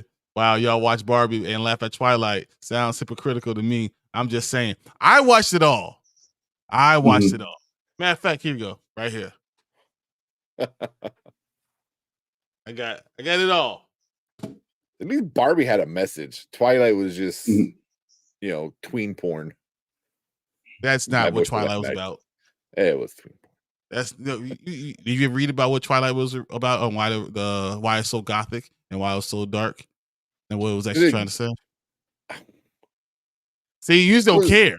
I don't care about Twilight. It does have a message behind it. You just don't care about it. If somebody could take Twilight and make a whole franchise from doing 50 Shades of Grey was they took the Twilight thing and then they started doing what the hell is it when you kind of make the smut, like the oh, I'm having a blank on the name, but you kind of like turned into like softcore porn. That's the writer for 50 Shades of Grey did that for Twilight, and then she just changed some things and made 50 Shades of Grey. It was like, I mean, you can do that with anything. Have you not seen Cinemax? Well, 50 Shades of Grey. 50 Shades of Grey was lit, like, I think the author actually admitted that it was Twilight fan fiction that she just kind of adapted into her own thing. Yeah, it was just like, man, I don't know. I was just never big into Twilight. It just, I don't like the main actress. Her name? What's her name? I can't think of her name. Like, she's not Kristen Stewart. She's not a good actress. So and Robert Pattinson. I was okay with him. He was still kind of new on the scene at the time, but Lava Boy. I was kind of like, I can pass on Lava Boy. Mm-hmm. Yeah, Pattinson came out fine, and now he's Batman. So I believe Twilight has something to do with Mormonism, and how the writer was a Mormon and that breaking free from that stuff. I think then the worldview and all that stuff. I think it has something to do with that. And I think so for someone else that does have a very deep meaning. So that's why I'm not gonna say it doesn't have a deep meaning. Barbie does. I'm not gonna say that. I'm just gonna say that it doesn't necessarily hit with everyone the same way. That's all. Yeah, I don't know. I seen the baseball clip and I'm like, yeah, I don't think I'm ever watching this movie. Like, erotica. There you go. Thank you, Horror Geek. Twilight's fan fiction erotica, which is what became 50 Shades of Grey. There's women's leads, yeah. So there was one comment on Rotten Tomatoes where it's like, oh, MCU, here's MCU's formula: lesbian Indian woman who's deaf and handicapped. It was like, Jesus. I was just like, oh my god, this is like, it was like half a star. I was like, bro, like that's just straight up ignorant. Like how much of an ignorant, hateful loser do you have to be to like constantly do stuff like that? Yeah. You freaking loser. There are so many like I couldn't even get past episode 1, a half a star. So I'm like, why episode 1 was pretty cool. Your opinion? That was exactly cool. Yeah. Even the people who didn't like it are still saying episode 1 was pretty cool. Most of them. Mm-hmm. So I think people didn't like it because they see Kingpin as a physical villain, so they don't see him lose to like he lost in Daredevil in season 3. I always thought he was at least in the comics, like a nice kind of combination of a physical and intellectual villain. You know, he's the Kingpin of crime. Tells you enough, right? Yeah. He does it all. Like he's the Kingpin. Yeah, he's the dude. Yeah, you know, he doesn't always solve all of his problems with just brute strength, even though that's cool to see in the comics, you know. But I think those yeah. I saw he's got to head out. Appreciate it, Danny. Thank you so much. I know you said you got to head out. Thanks, Danny. Episode 5 of Echo. Yeah, we'll do a full review probably tomorrow night. Yeah, and then we'll also talk about this Percy Jackson as soon as we get through these comments. Yeah, we might have to skip around a little because I know you guys talk about Superman still. There you go. Yeah. No, as far as I know, no. But no, you know, just people are stupid. Don't listen to these incels, Tony. Just screw them. Yeah. I mean, I wouldn't have a problem with it personally. Mm-hmm. Listen is huge. He is massive. He was blind in the comics and the mayor. We're going to talk about this. Let's just talk. We're going to talk about this after Brian. Table it tomorrow. Table it tomorrow. Yeah. Just table it till tomorrow. Like no more. But I think I know it's not related to the show, but Kingpin is it always reminds me of like a Lex kind of guy, but who's not afraid to get like down and dirty as well. Yeah. You know what I mean? I always think like super powerful and super like, oh, I'll bash your head in. You know, it's not like where Lex is like, oh, I'll have her bash your head in. You know, like I think that's a different for me. But wow. Before we do this, I got what Kenny said. Good. I love you guys, but I hated the beekeeper. The dialogue. What? I almost just gave up the ghost right in the theater. Wow. Oh my god. Wow. That's crazy, man. So I know Brandon hasn't seen it yet. Me and Brian seen it, and we loved it.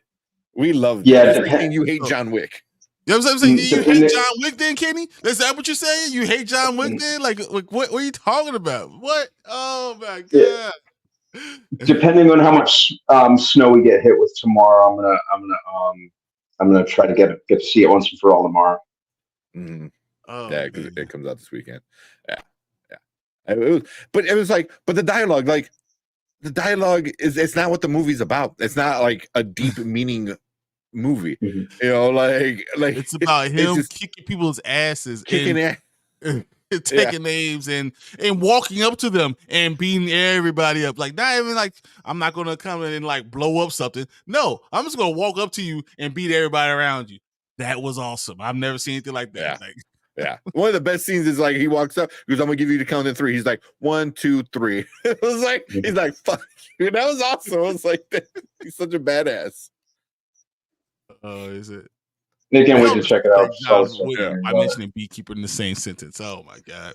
It Bro, was a they were movie like- about a dog. Like the dude that wife died, and the dog got murdered, and then he killed everybody. Yeah, I mean it. I Majority love both of this of them. movie is kind of like, I mean, there's a whole part where he tells them, he goes, "Oh, you fucked with blah blah blah. Well, you're gonna die." He's like, "No, save me." He goes, "I can't mess with you. Blah blah blah is already coming after you." John Wick Beekeeper. He just It's like literally, he basically called him Baba Yaga. He literally called him Baba Yaga. That's what it is. Yeah. And it's a Jason Statham movie. I'm not expecting like crazy dialogue in a Jason Statham Yeah.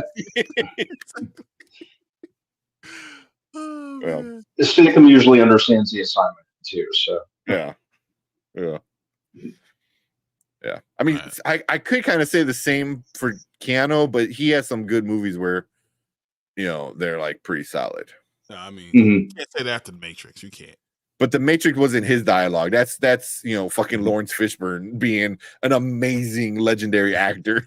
yeah, Because the scenes with him and Keanu, I was like, oh yeah, no, you have all the lines, and he's like, I know kung fu. It's like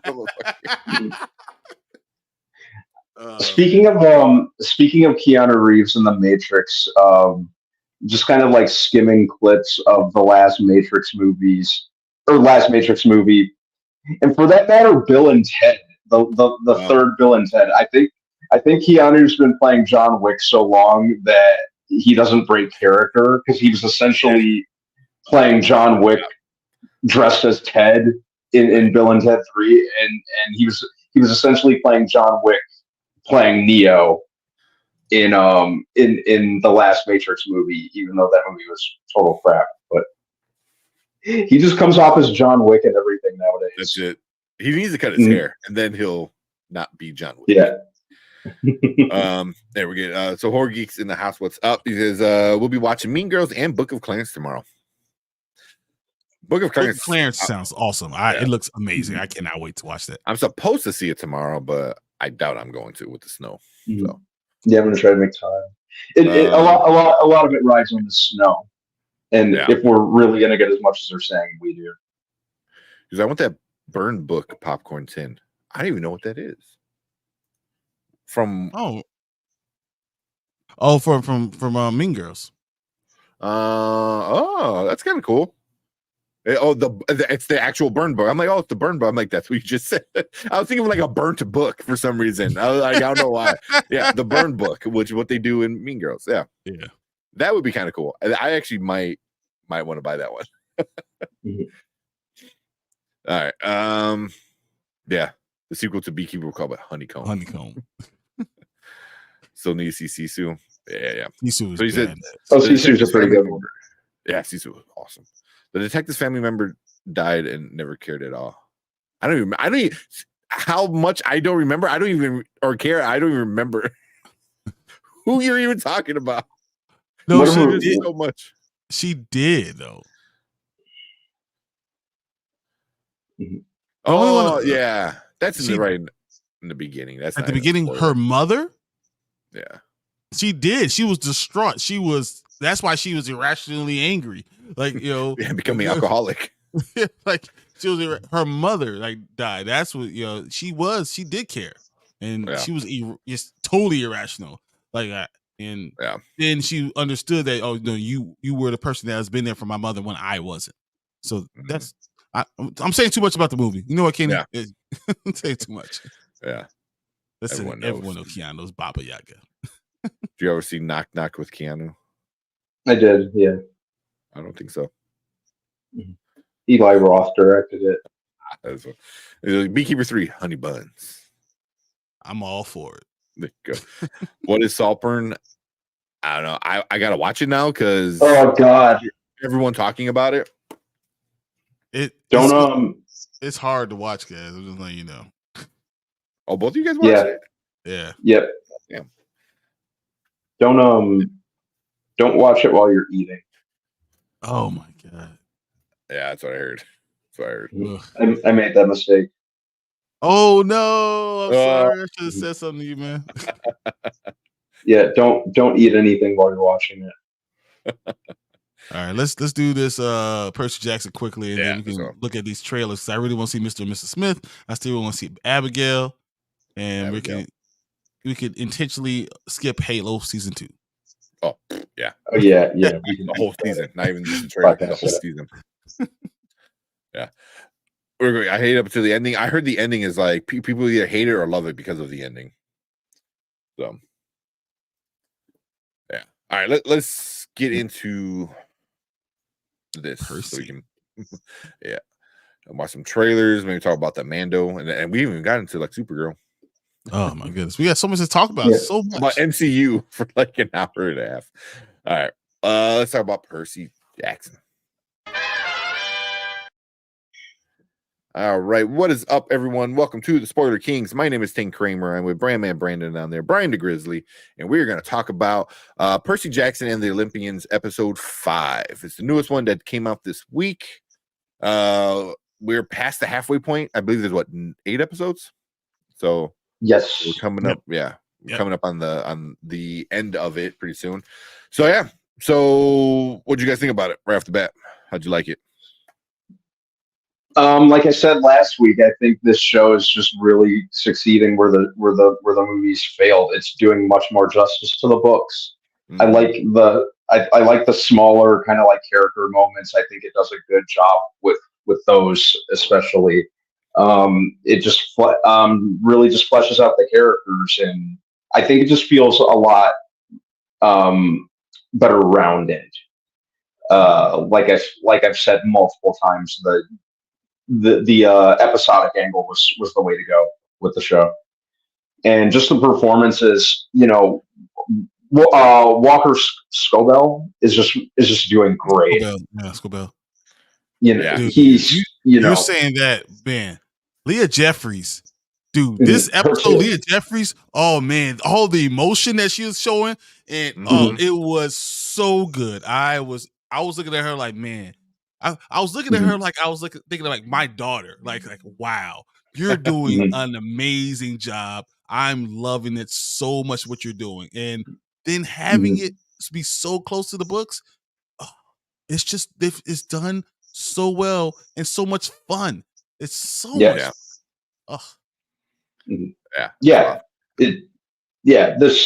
show angle is the way to go with this. They have a lot more wiggle room to do it justice, and they've been delivering on that. So I've been really, really happy with this show, man. Like once all the episodes drop, I'm probably going to rewatch it from the beginning, just all the way through, maybe one afternoon. It's a nice binge kind of show because like I'm at a point where it ends, and I want I get the little free what's that, the preview at the end, but I'm like I want more. I want the next episode, like right now. Like it's just so well done, so good. And I know you're talking about the Annabeth actress, but the kid that plays Grover, right? Grover, like all 3 of the kids are really good, like are really good, and like I really was interested to see how Edge was gonna play Eris in this one. That was pretty good, but the way Grover and Eris interacted at the dining table was really, really well done. Because I was like, it shows like how smart Grover is, even he's considered to be young, and it's like, but he's not a kid. He's 24. So when I saw Grover, I knew he was doing things because he knew how to manipulate. Well, he's young compared to he's not 24 centuries old, but he's not 11 or or 12.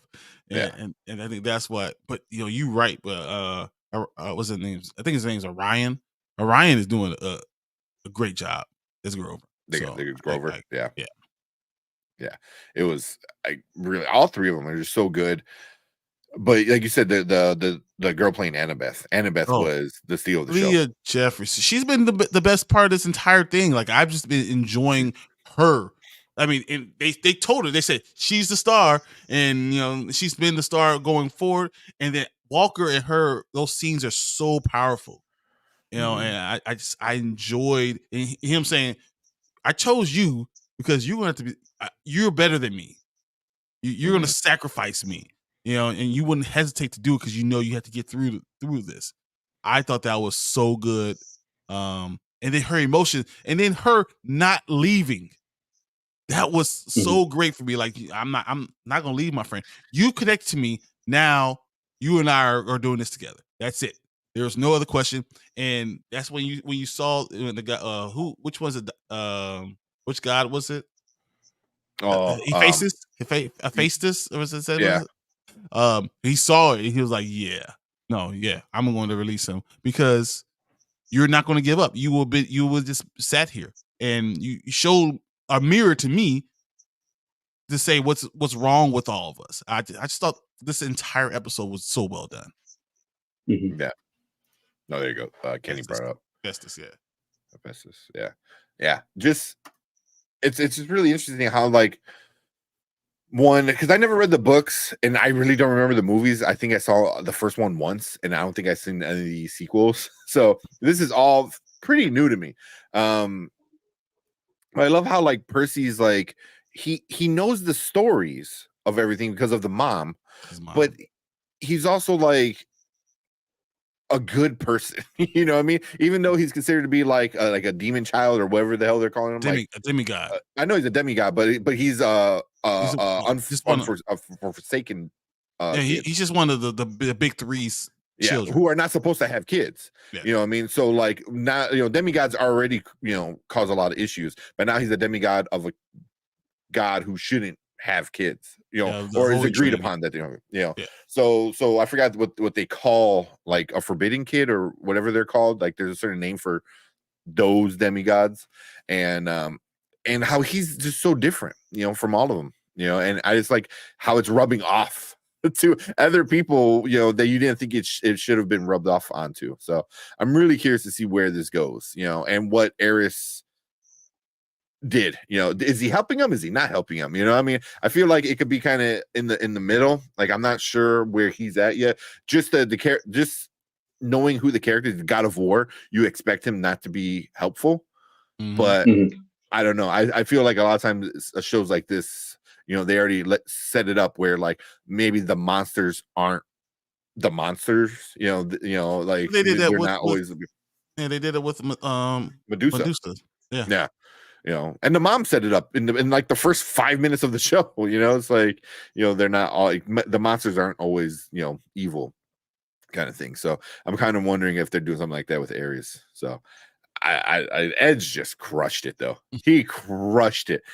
Comes up in the motorcycle just being a badass. And that was awesome. Yeah. It's being a dick like the whole time. Twitter fights and stuff like that. Yeah. I'm starting to fight right now. Hold up. Yeah. Brawl. Ready to go. Yeah. So that was definitely, like, because I wasn't sure, because I know somebody in chat before said he was in other stuff. I never seen him as an actor, but a character like this, like, oh, you're a god. Like, I feel like WWE helped him with that. Yeah, like, I see a lot of familiar faces on this show, in the supporting roles, but, like, I can't quite place them. That's just been my habit on there. Hey, what's it? What we had Timothy, what's his name? Amundsen or whatever. He was Kane from Supernatural. So so I know, and he has a presence about him, and I love that. And he faces, like, I believe has like a some type of disability. Faces usually does, and that's why he's always bullied by the other gods. But I loved seeing them. I thought all of them just did such a good job. Even the story, when they're going on the boat and they tell the story of Hephaestus, and that whole imagery was really cool too, because it explains a lot. It's very bookish. Like how they will explain what's going on the tapestry of something. Like, I thought that was just really well done. Yeah, even the, like you said, it was like the Tunnel of Love, and the music started playing. It was like, that was like really well done. I thought, like, because I was laughing, and he's like, "Oh, I think I heard this before." And I was like, "Oh, you forget, like, how young kids." Yeah, it's like, you guys are so young. Oh my goodness. Yeah.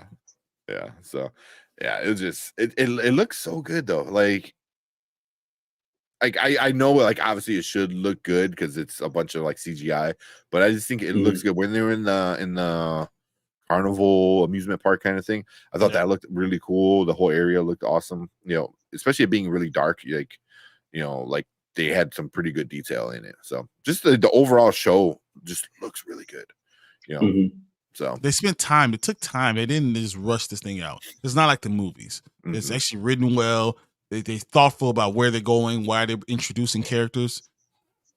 You know, Grover now figured out who's the lightning thief. I know too, but yeah. Good job. I'm super curious. I want to know who.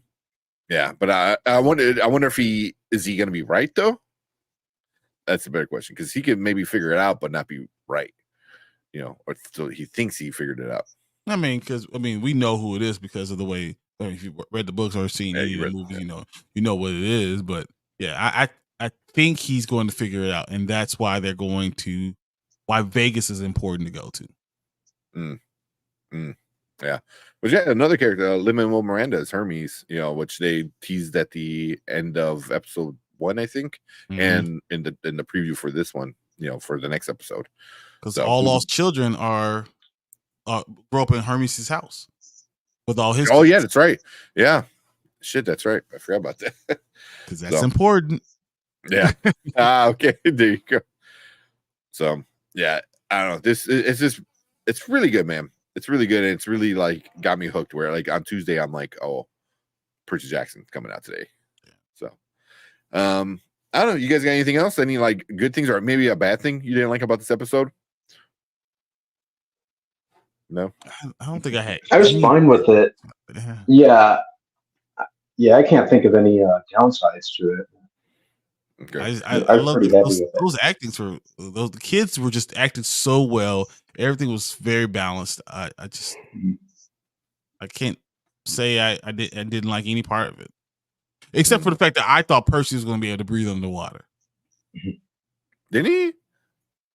At the end of the last episode. But this episode, he was like, when they had the water. When even though he did this water fighting stuff and the water power, he couldn't breathe under water. So I thought that was pretty strange. So I didn't know how that was explained. So. Yeah, well, I'm hoping we get the more gods. You know, they keep talking about Zeus. I thought even that was cool when Ares was talking about that. He goes, Zeus just wants a war. He thinks it's time for a war. I'm like, that sounds about right for Greek gods. So, but, I mean, we'll get a lot more gods, I think, too. Yeah, as we go along. Yeah. We're still missing a lot of the big ones. You know, Ares might be the biggest one we've seen so far. I think. Yeah, probably that we've seen. Yeah, Ares and Hermes are probably the two big ones that we've seen so far. So, but, yeah. I know Brian knows where it's going because he read the books. Did you read the books too, Brandon? I read the books. Oh shit! Okay, so both of you know. Both of you guys know where it's gonna go. I'm the only one here. Like I don't know what's gonna happen. Those books were one of the many things that helped me get through the lockdown period a few years ago. Helped me pass the time.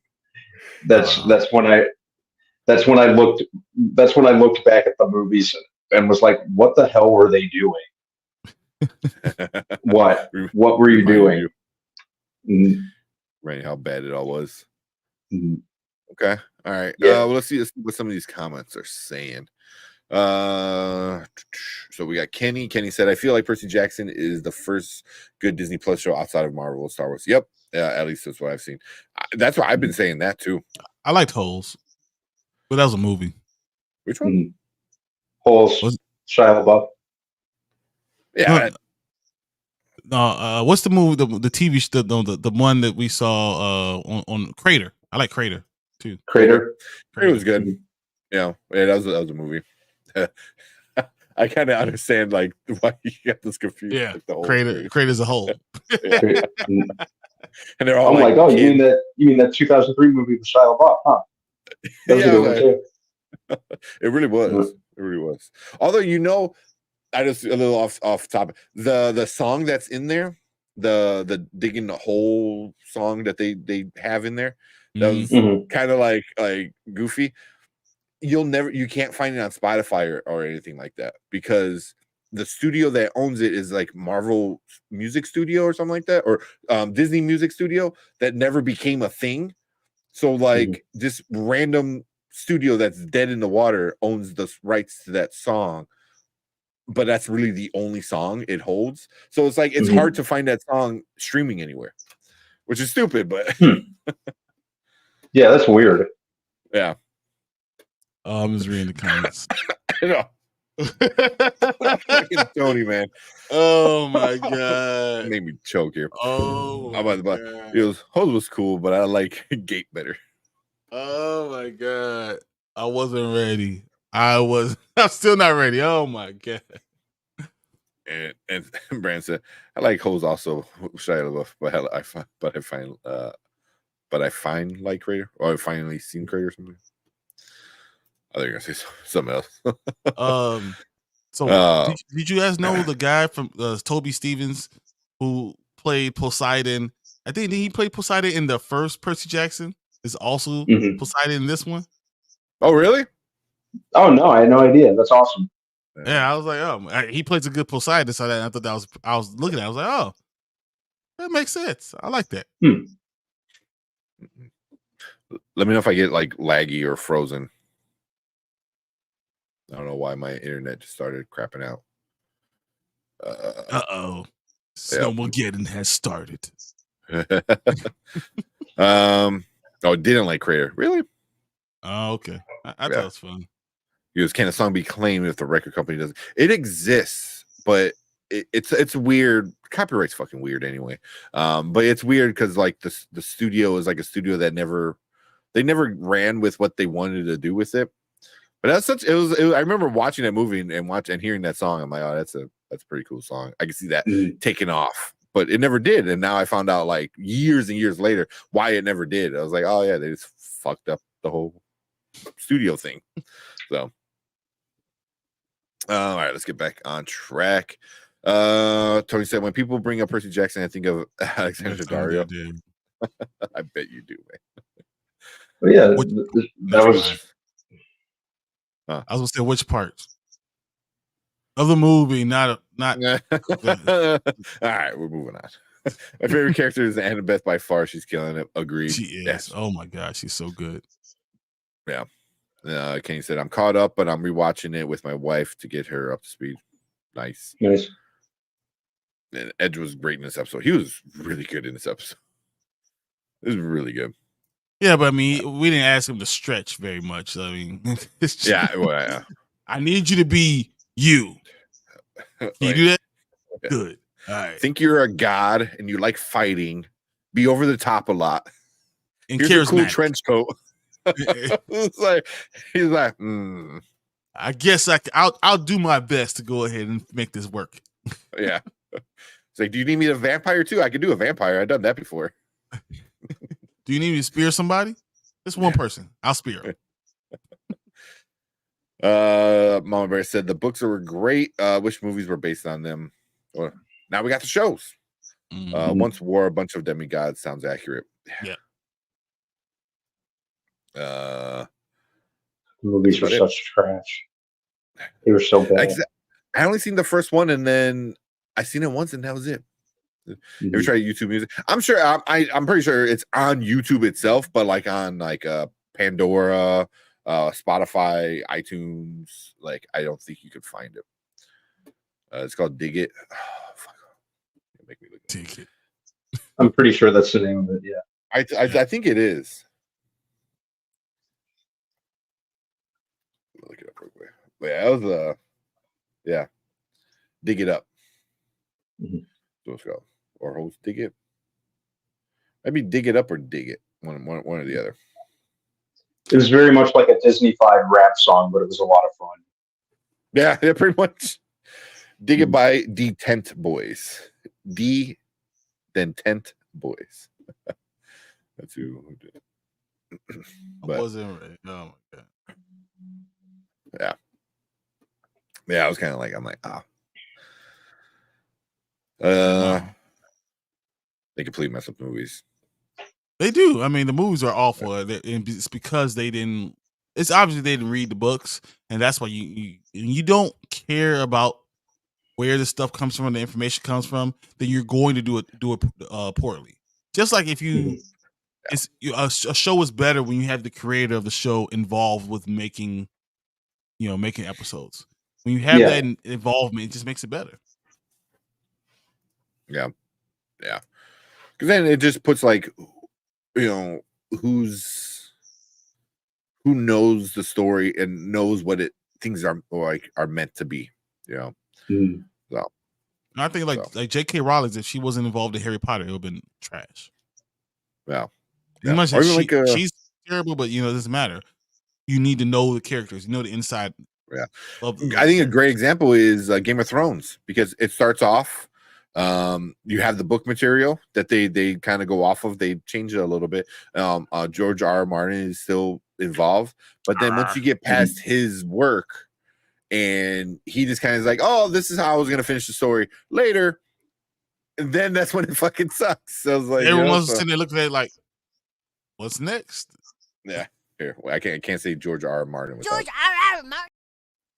Martin. So one of my favorites. I love. All right. Cool. You gotta go dig them holes. Did you look it up? I have YouTube Music. It's on YouTube Music. I don't know why people do Spotify. YouTube Music is where it's at. Everything is on YouTube Music. Yeah. I mean, YouTube Music, you can get away with other people uploading stuff that can turn into it, but I gave up on it. I used to have Google Play or Google Music, and then it became YouTube Music, and then I just lost all my library. I was pissed. I was like, fuck you. We could over 10 years of uploading all my music into it, and they're like, we're gonna change it. It's like, you sons of bitches. But all right.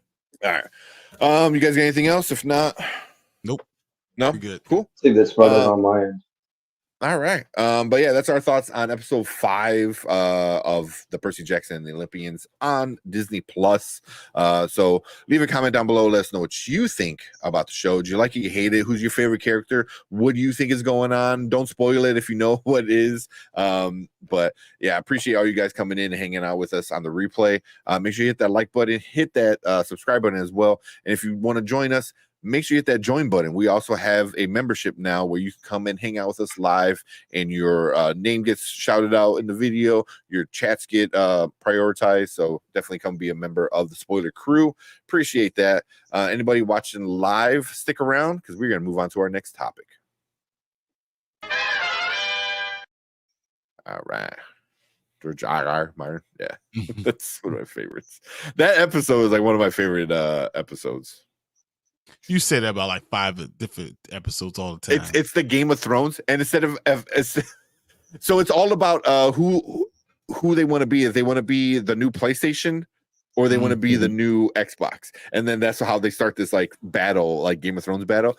And instead of having the red wedding, they have the Red Robin wedding, which is fucking hilarious.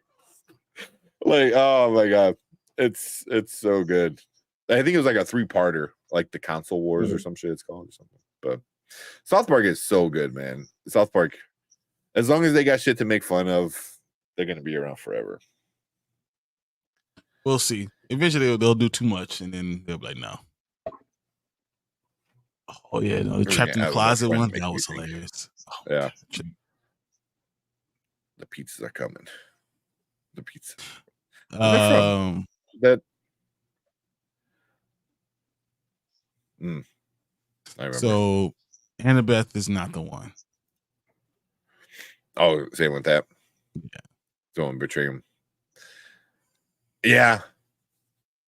Because that's what I'm thinking. I'm like, oh, she's gonna be the one, which kind of is the reason why he picked her in the first place, is because they're not friends. Like she'll make the call that is hard to make, because she's like a badass, but now she's becoming a friend, which makes me think, I'm like, oh shit, she's gonna be the one who betrays him. Yeah, he's had a friend at the beginning too. It's not just them two. Okay. Okay. I think I know who you're talking about now. Captain Cosmo was funny. A custom chef, yeah, the custom chef. Oh man, yeah, South Park is awesome. All right, I was gonna say something about a song, but I realized I couldn't say the words to the song. What song? But yeah, I can't say that those words. Let's see. Are we looking for the trailers? We can talk about the Mandalorian movie while you're look for that. Yeah. So did you guys see that, the Mandalorian, they announced that Mandalorian will be a movie and that we'll have Mando with Grogu? I sure did. Jon Favreau directing, huh? Yep, Favreau actually directing it. I think, and that was their love letter, their makeup letter to Favreau. Like, sorry, we messed up season 3. Here you go. Here's a movie. Here's a movie. You want a movie? It was like a box, and he was like, "I don't want your stupid box." And he was like, "Just open it. Just open it. Let's look at it." And it's a movie. Sorry about season 3. Here you go. But you still have to have Grogu in it. I know, right? Oh, what are the odds he kills Grogu? What do you I don't think that'll happen. Grogu? You don't think so? No. I mean, Grogu doesn't show up in the sequels. Mm-hmm. You got to sell those toys, though. You got to sell those toys. At you know the end that. of the movie, you could literally say like Grogu sacrifices himself to save Mando. Yeah. I mean, it's not beneath like Favreau for doing something like that. Like he might be that pissed off. I don't know. Oh, really? You like this little toy? Oh, I tried getting rid of him. So nice, so nice. And he like squash him like a bug. Yeah. That's the thing is like, because he's like, I tried getting rid of him in a nice way, and you can go play with him over there, but then you brought him back into my world, and now I'm pissed, and now he dies. Bring that back. You had your chance. Yeah, I don't know. I don't know if he does though. I mean, that's what a lot of people are saying. I don't think he does. Like Brandon said, you gotta sell those toys. Yeah, but I mean, you kill him at the end of this movie. I mean, what else? You're not gonna have more TV shows. He's not gonna be in any other sequels. So you go ahead and kill Grogu, and it could be like the most meaningful sacrifice ever, and people are gonna cry in the movie theater. And he said, he's like, Dad. Oh, that'd be fucked up. Everyone starts crying. It'd be super messed up. Everyone's like, I'm not crying, you cry. Yeah. What do you think about Favreau doing it though? I mean, I think that's the better question. Yeah. I think he'll do good. The Mando was his idea, and he's directed a lot of stuff I liked. So, yeah, I'm curious to see how it pans out with him directing. I thought it was gonna be what's his name, Filoni's baby Dave to work Filoni. on. Yeah, because he's doing the Mandoverse movie, and I don't know if that's what this is going to be, or if this is part of the verse. That whole universe that he's trying to build. So I don't know, but I'd rather have Favreau direct it because he knows how to direct movies. And do things like that. And I feel like Filoni, super creative, super smart, super nerdy Star Wars kind of guy, but he's still learning live action. Because some of that Ahsoka stuff was kind of like, oh, hey, dude, this is not a cartoon. Like, you need dialogue and know how to have actors, emote, So, all right. Here's what it says. It says Favreau will produce The Mandalorian Grogu with Lucasfilm's president Kathleen Kennedy and Ahsoka creator Dave Filoni. As he offers guidance on the upcoming film, Filoni will also work on the second season of Ahsoka. So Jon Favreau and Dave Filoni have ushered into Star Wars 2 new beloved characters, and their new story will be perfect fit for the big screen. That's what Kennedy said, and yeah. Basically, nobody wants to take over this stuff for Kathleen Kennedy. So I think that's why she's still there, because no one wants to take it over. I mean, I don't blame them. I don't blame like any other producers coming in like, nah, I don't want to touch that shit. It's like, but at the same time, it's like, does Filoni just sit back and get better, and then eventually he'll take it over? Because I feel like he's the only dude that wants to take it over, but the higher ups are like, you're not ready yet. Yeah. But so this is just the first of 3 movies, right? So you're gonna have a movie in, I think it says May 22nd of 2026, and then a movie December 18th of 2026, and then the final Star Wars adventure December 17th, 2027. Yeah, okay. Are they? Did they say they're all linked, or are they? It just says through Disney's release calendar is constantly changing. And an untitled Star Wars movie scheduled May 2022 or 2026. A separate movie in a galaxy far, far away is set to be December 18th of 2026, while the third Star Wars adventure is opening December 17th of 2027.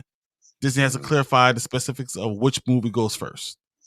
But know that one's going to be Favreau, one's going to be Filoni, and the other one's unnamed. Okay, so Filoni still has a movie coming out then. Okay. I'm interested. Yes, Filoni's still gonna have his movie. He's still doing this movie. Yeah. Okay. That's good. I mean, after season 3, I'm a little less excited, but season 1 and season 2 are awesome. Mama Bear's hilarious. Like that's no Star Wars. I think we're all big Star Wars fans. What I got R2-D2 over here. I have all of them. So I like Favreau as a director, but all of Bryce Dallas Howard's Bando episodes were top tier. That's not she was awesome. Although what was did she do one in season 3? She did one specifically. She did, yes. I gotta see which one she did. Because she did that one that was with Jack Black, and she Jack Black and Lizzo, right? And the Lizzo, yeah, that's who. But this R2-D2, those are measuring cups. Really? His head's a cup, and then his body is 2 different cups. His legs are 2 different measuring cups, and the insert here. I'll bring it down next time, but it's super fragile because like it doesn't really stick together too well. But those are all measuring cups. My God! That's how much I'm a nerd. I was like, yes. All right, so we saw what Kenny just said, and then Tony came in. Kenny, her Peaches top tier as well. Yeah, it is. And then Brandon says, a long time ago in a galaxy far, far away, but yet somehow it's in the future. Where is it? Dun, dun, dun. Well, they never said it was in the future. They only ever said it's a long time ago in a galaxy far, far away. Yeah. Maybe because we're looking at it from where we are. It looks like this future was actually in the past. Because it's like light, because light takes so long to get to you. So it's like looking. Like they're all dead, but we're seeing their life as it unfolds. We're just seeing it as it unfolds, but this happened billions of years ago, light years ago, or whatever. Oh man, that's hilarious! I'm such a nerd. Yep, it's all right. I got smiles. I'm happy. That's fun. Yeah, but I'm excited about it. Yeah. We'll watch this Abigail one first because that's a new one. We get it all set up.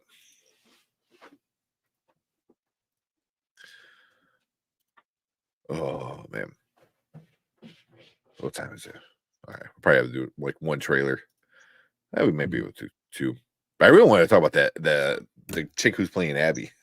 I think the first time I saw it was, I think Brandon, you had sent it in our chat, and I was like, she's the girl from Booksmart, and I was like, damn, that's a stretch, like not a stretch, but that's a difference. You go from Booksmart to being Abby. I was like, whoo, what the?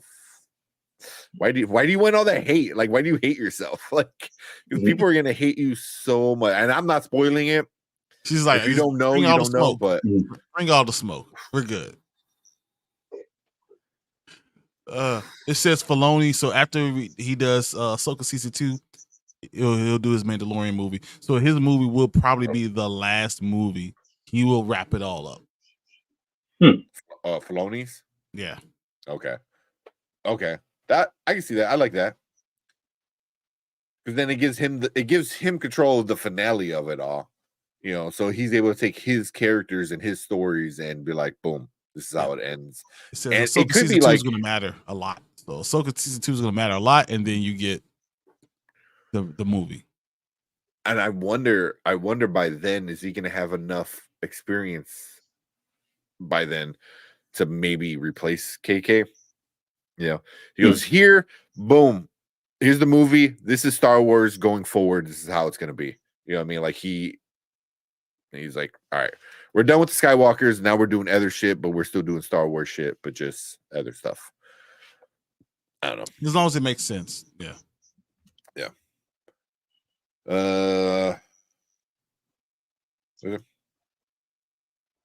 So I'm the only one that wants to see a Police Academy remake. No, I don't want to see it. I don't know if it would hit the same. I don't know if it know it. I think once you know, it's hard to redo this. Yeah. But also I think police back then and police now are just seen differently in society. Not for me. They're always danger. Well, yeah. So it's I don't know. And Kane said, I just hope the movie has a significant change for Mando and Grogu. I don't know what, but make it worth it. It needs to. I think you need to do something with Grogu for sure. Grogu has to have something happen to him. I think they got to split him up. Like the movie needs to re-split him up again. Yeah. And I know he says somewhere here. It says you don't kill a character who has hundreds of years of stories left to make money off of. If they ever do a 2, 4, 500 year time jump, Grogu will be right as their main character. Agreed. But then where was he during all the rest of the stuff that we saw? That's the problem. Where was he during the race stuff? Where was he when Luke went running away? He knew Luke, so why didn't he hold him accountable? Yeah. He knows where the temples are. Yeah. That's why I'm like, maybe he cuts off his Jedi path and walks the Mandalorian path, but I don't know. But that's gonna be the main thing. So I wonder if that means we're not getting any more Mando seasons. Good question. Probably not. I think this is the end of Mandalorian, the movie as a series. It's a big galaxy. Oh, yeah. So especially if they go into a whole nother galaxy and they kind of hang out and stay over there, which is still very much a possibility.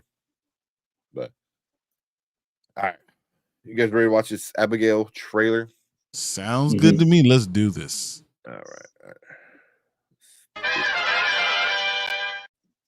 All right, what is up, everyone? Welcome to the Spoiler Kings. My name is St. Kramer. I am with Brandman Brandon, Brian the Grizzly, and we're gonna check out this new trailer. Everyone's talking about it. Abigail. I guess it's a horror film, from what I understand. Yeah, from the guys who did Ready or Not in the last 2 Scream movies. Nice. That sounds good. That sounds good. It is number 9 trending on YouTube. It comes in theaters April 19th. So let's check out this trailer and then let's talk about it. Right. Let me know if you guys can hear it all right.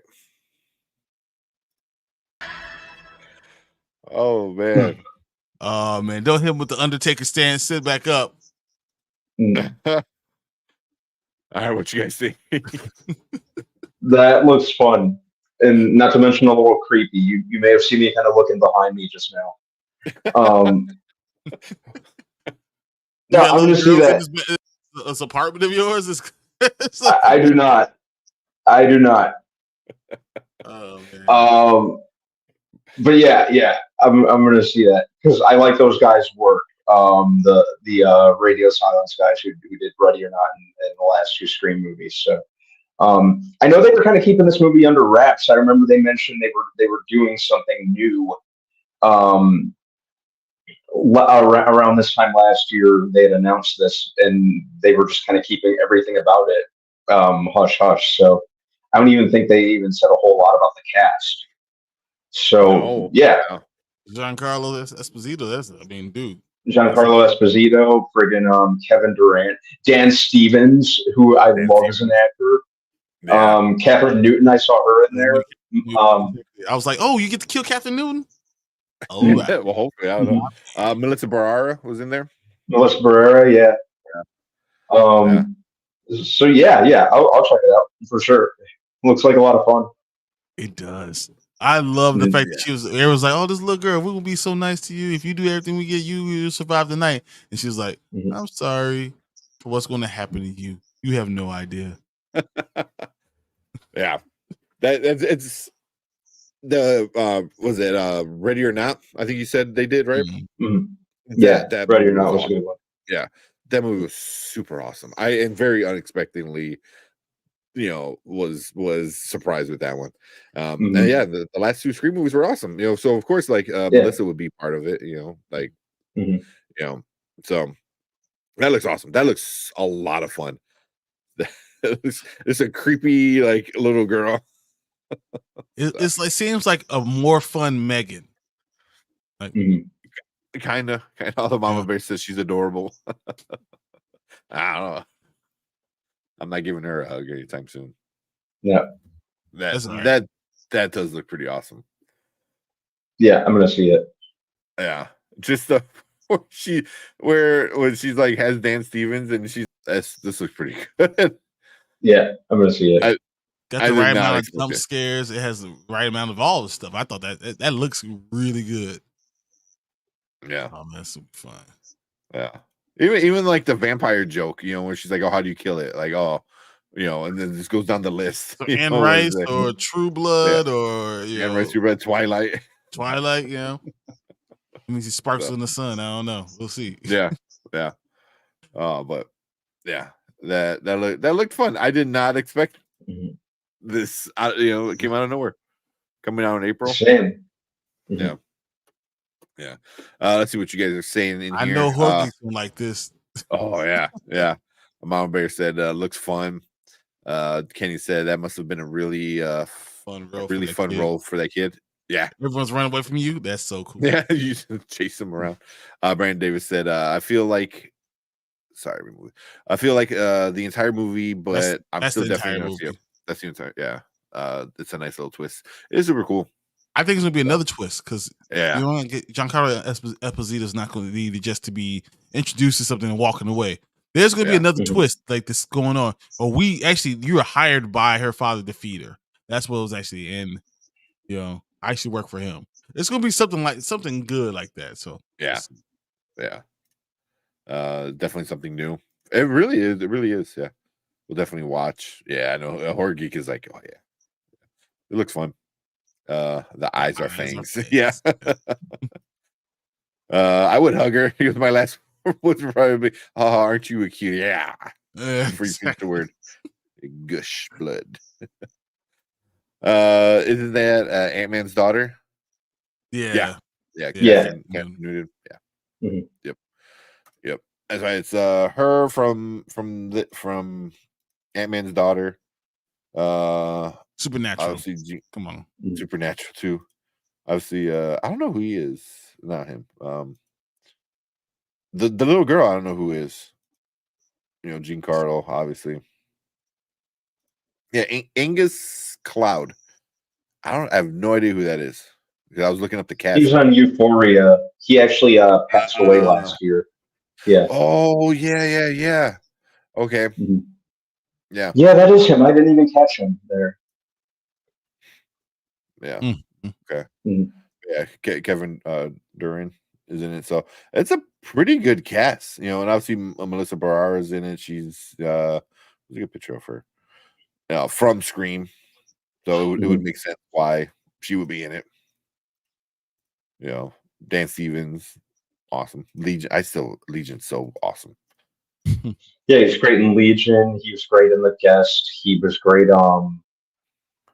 He was like one of the few good decent things about the Beauty and the Beast remake.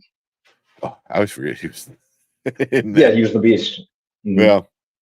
So the little girl in Godzilla versus Kong. Is he? I don't know. Yeah, he's one of the leads in the new one. Dude, that's so creepy. That is super creepy. Yeah. You already know how many girls are going to be Abigail for your Halloween. Like, you get to be a ballerina and a vampire. Like, you get to mess ish up. Let's go. I got tutu and I got fangs. Let's roll. Yeah, did you just give him like a dummy without a head, and then boom, there you go. This is a Halloween costume right here. Like, done. Yeah. No, I am not giving that to my little girl. They're gonna have nightmares think about themselves. That's too much. They just see themselves in the mirror. They're like, I scared myself. I can't sleep. I can see myself in the mirror coming through. Oh my gosh. Terrible. But I literally see this. This is gonna be a Halloween costume. Like, yeah, no doubt. But looks awesome. Looks super fun. Yeah. Like Catherine Newton is going to revive the MonsterVerse. Is going to revive the MonsterVerse. Is she? She doing something else? Between that and Lisa Frankenstein, right? Yeah. Oh my god, yeah, that's right. I didn't care for that one that much. This one probably looks good. Still not watching that Frankenstein from the other night now. Yeah. Good point. My daughter will love it as a costume. Yeah. It's super simple. Like, here's fake fangs. 12-year-old, that worked really well for a 12-year-old. Oh yeah. But cool, man. You guys got anything else with this one? Just looks a lot of fun. Looks like a lot of fun. When it's coming, April 19th. This year's Megan. We'll see. Yeah. It's awesome. But cool. Yeah. That's our thoughts on Abigail. Looks super fun, really off the walls, kind of crazy. We'll see if it's actually good when April comes around. But leave a comment down below. Let us know what you think about Abigail. This is something that's kind of up your alley, or does it look like a skip for you? Let us know down below. Hit that like button, hit that subscribe button, and also if you want to join and be part of the Spoiler Crew, you can be a member for a few bucks. You can be part of the crew. And then what we do is we're going to do a bunch more stuff as well as time goes by, but we're prioritize you guys in chat. So if you're in chat, we get to see your comments first. And then we do a shout out in the video, in our live videos and stuff like that. So if you want to be a member, make sure you hit that join button down below. We appreciate it. But just thank you guys. $1.99, guys. Just $1.99. That's it. I'll buy that for $1. Is that going to be a thing? Yeah. But cool. Thank you guys. If you're watching live, stick around. We're going to finish things up for the night.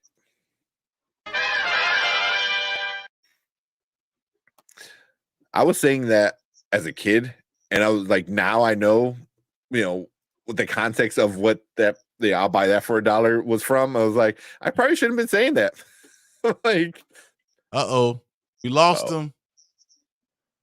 No. There you go. There he is. Okay, here he is. Lost who? Yeah. Let's take for a second. Oh, I don't know. Did you lose me, Brandon? Because that was no. I was looking at the live videos where you went frozen. Yeah. I don't have the little Wi-Fi thing, but I'm in YouTube studio. Oh yeah. I always fall behind on that. But cool. You guys just want to call it a night, especially if we're gonna hang out tomorrow, maybe. Yeah, especially because we can watch Mr. and Mrs. Smith tomorrow. Yeah, we can do that one tomorrow. Yeah, but I figured tomorrow night we'll do that. Then we'll for sure do Echo. If Brandon, if you get a chance to watch the holdovers, we'll talk about the holdovers, and then we'll watch the Mr. and Mrs. Smith trailer. Okay, sounds good. But yeah, it's gonna be a shitty morning for me because I already know I'm gonna wake up. I got a shovel to get to work to go shovel some more. So, and then you get there and then realize everyone else called off. I already know they're all calling it off because they already told me. Like, they're like, "Oh, I'm working from home tomorrow." And it was like, "Oh, I'm taking a vacation day." I was like, so I'm hoping like in the morning my boss calls me. She's like, don't bother coming in. Yeah, I'm hoping for that myself. Yeah, I'm my boss, so I'm going to work. You go in the mirror, like you better go to work. Yeah, you better show up, bro. Guess we'll see how much snow we get tonight. So yeah. But cool. What else we got? I think that's all we got for them. Yeah, let Brandon nap. At this point, let us all nap because I'm getting tired. Exactly. Yeah, cool. Appreciate everyone hanging out with us. With our members. Let me see if I can pull it up real quick. There should be a way I should be able to do it. That was our first time actually dealing with members. We know Danny and Cleves. I think Danny and Cleves. Oh, man, this cat all night.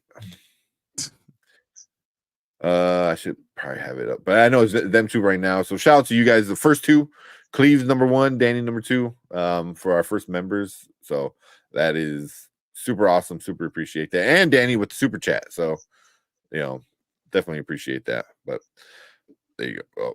Oh. Cat. Yeah. Let Tink and Brandon have a snow day. Please. Let's hope so. Yeah. Brian, be a good boss and tell everyone we're closing for the day. No, because then how you guys gonna eat? Think about the world, guys. Guess I just have to get up really, really early and go to Jewel-Osco once they open tomorrow morning. No, we'll probably close early. That's the way I do things. We'll get there and I'll close early. Yeah. Especially if it's bad weather, ain't no one going out to eat. So yeah, that's the thing too. But cool. Yep. Brandon said, "Thank y'all. I'll join for tomorrow. Tomorrow for sure." All right. Oh, thanks, B. Yeah. Thanks. Appreciate you, man. Night. Good night, Mama Bear. Hanging out. Stop running. Let them eat you. That's what you do. I got to give up. Stop running and let the Flurkins eat you. Yeah. There you go. The cat. Yeah. Or he ate enough. He don't eat anything else. Big old freaking fuzzball. All right. But cool. Let's get out of here. Appreciate it. We'll see you guys tomorrow. We'll talk about some more stuff and have a snow day, a snow fun day for day stream. That sounds fun, guys. Yeah. So cool. Thank you guys. We will see you guys tomorrow and hang out some more. Have a good night, everyone. Later. Good night. Good night, everyone. All right. Don't forget to like and subscribe. We out here.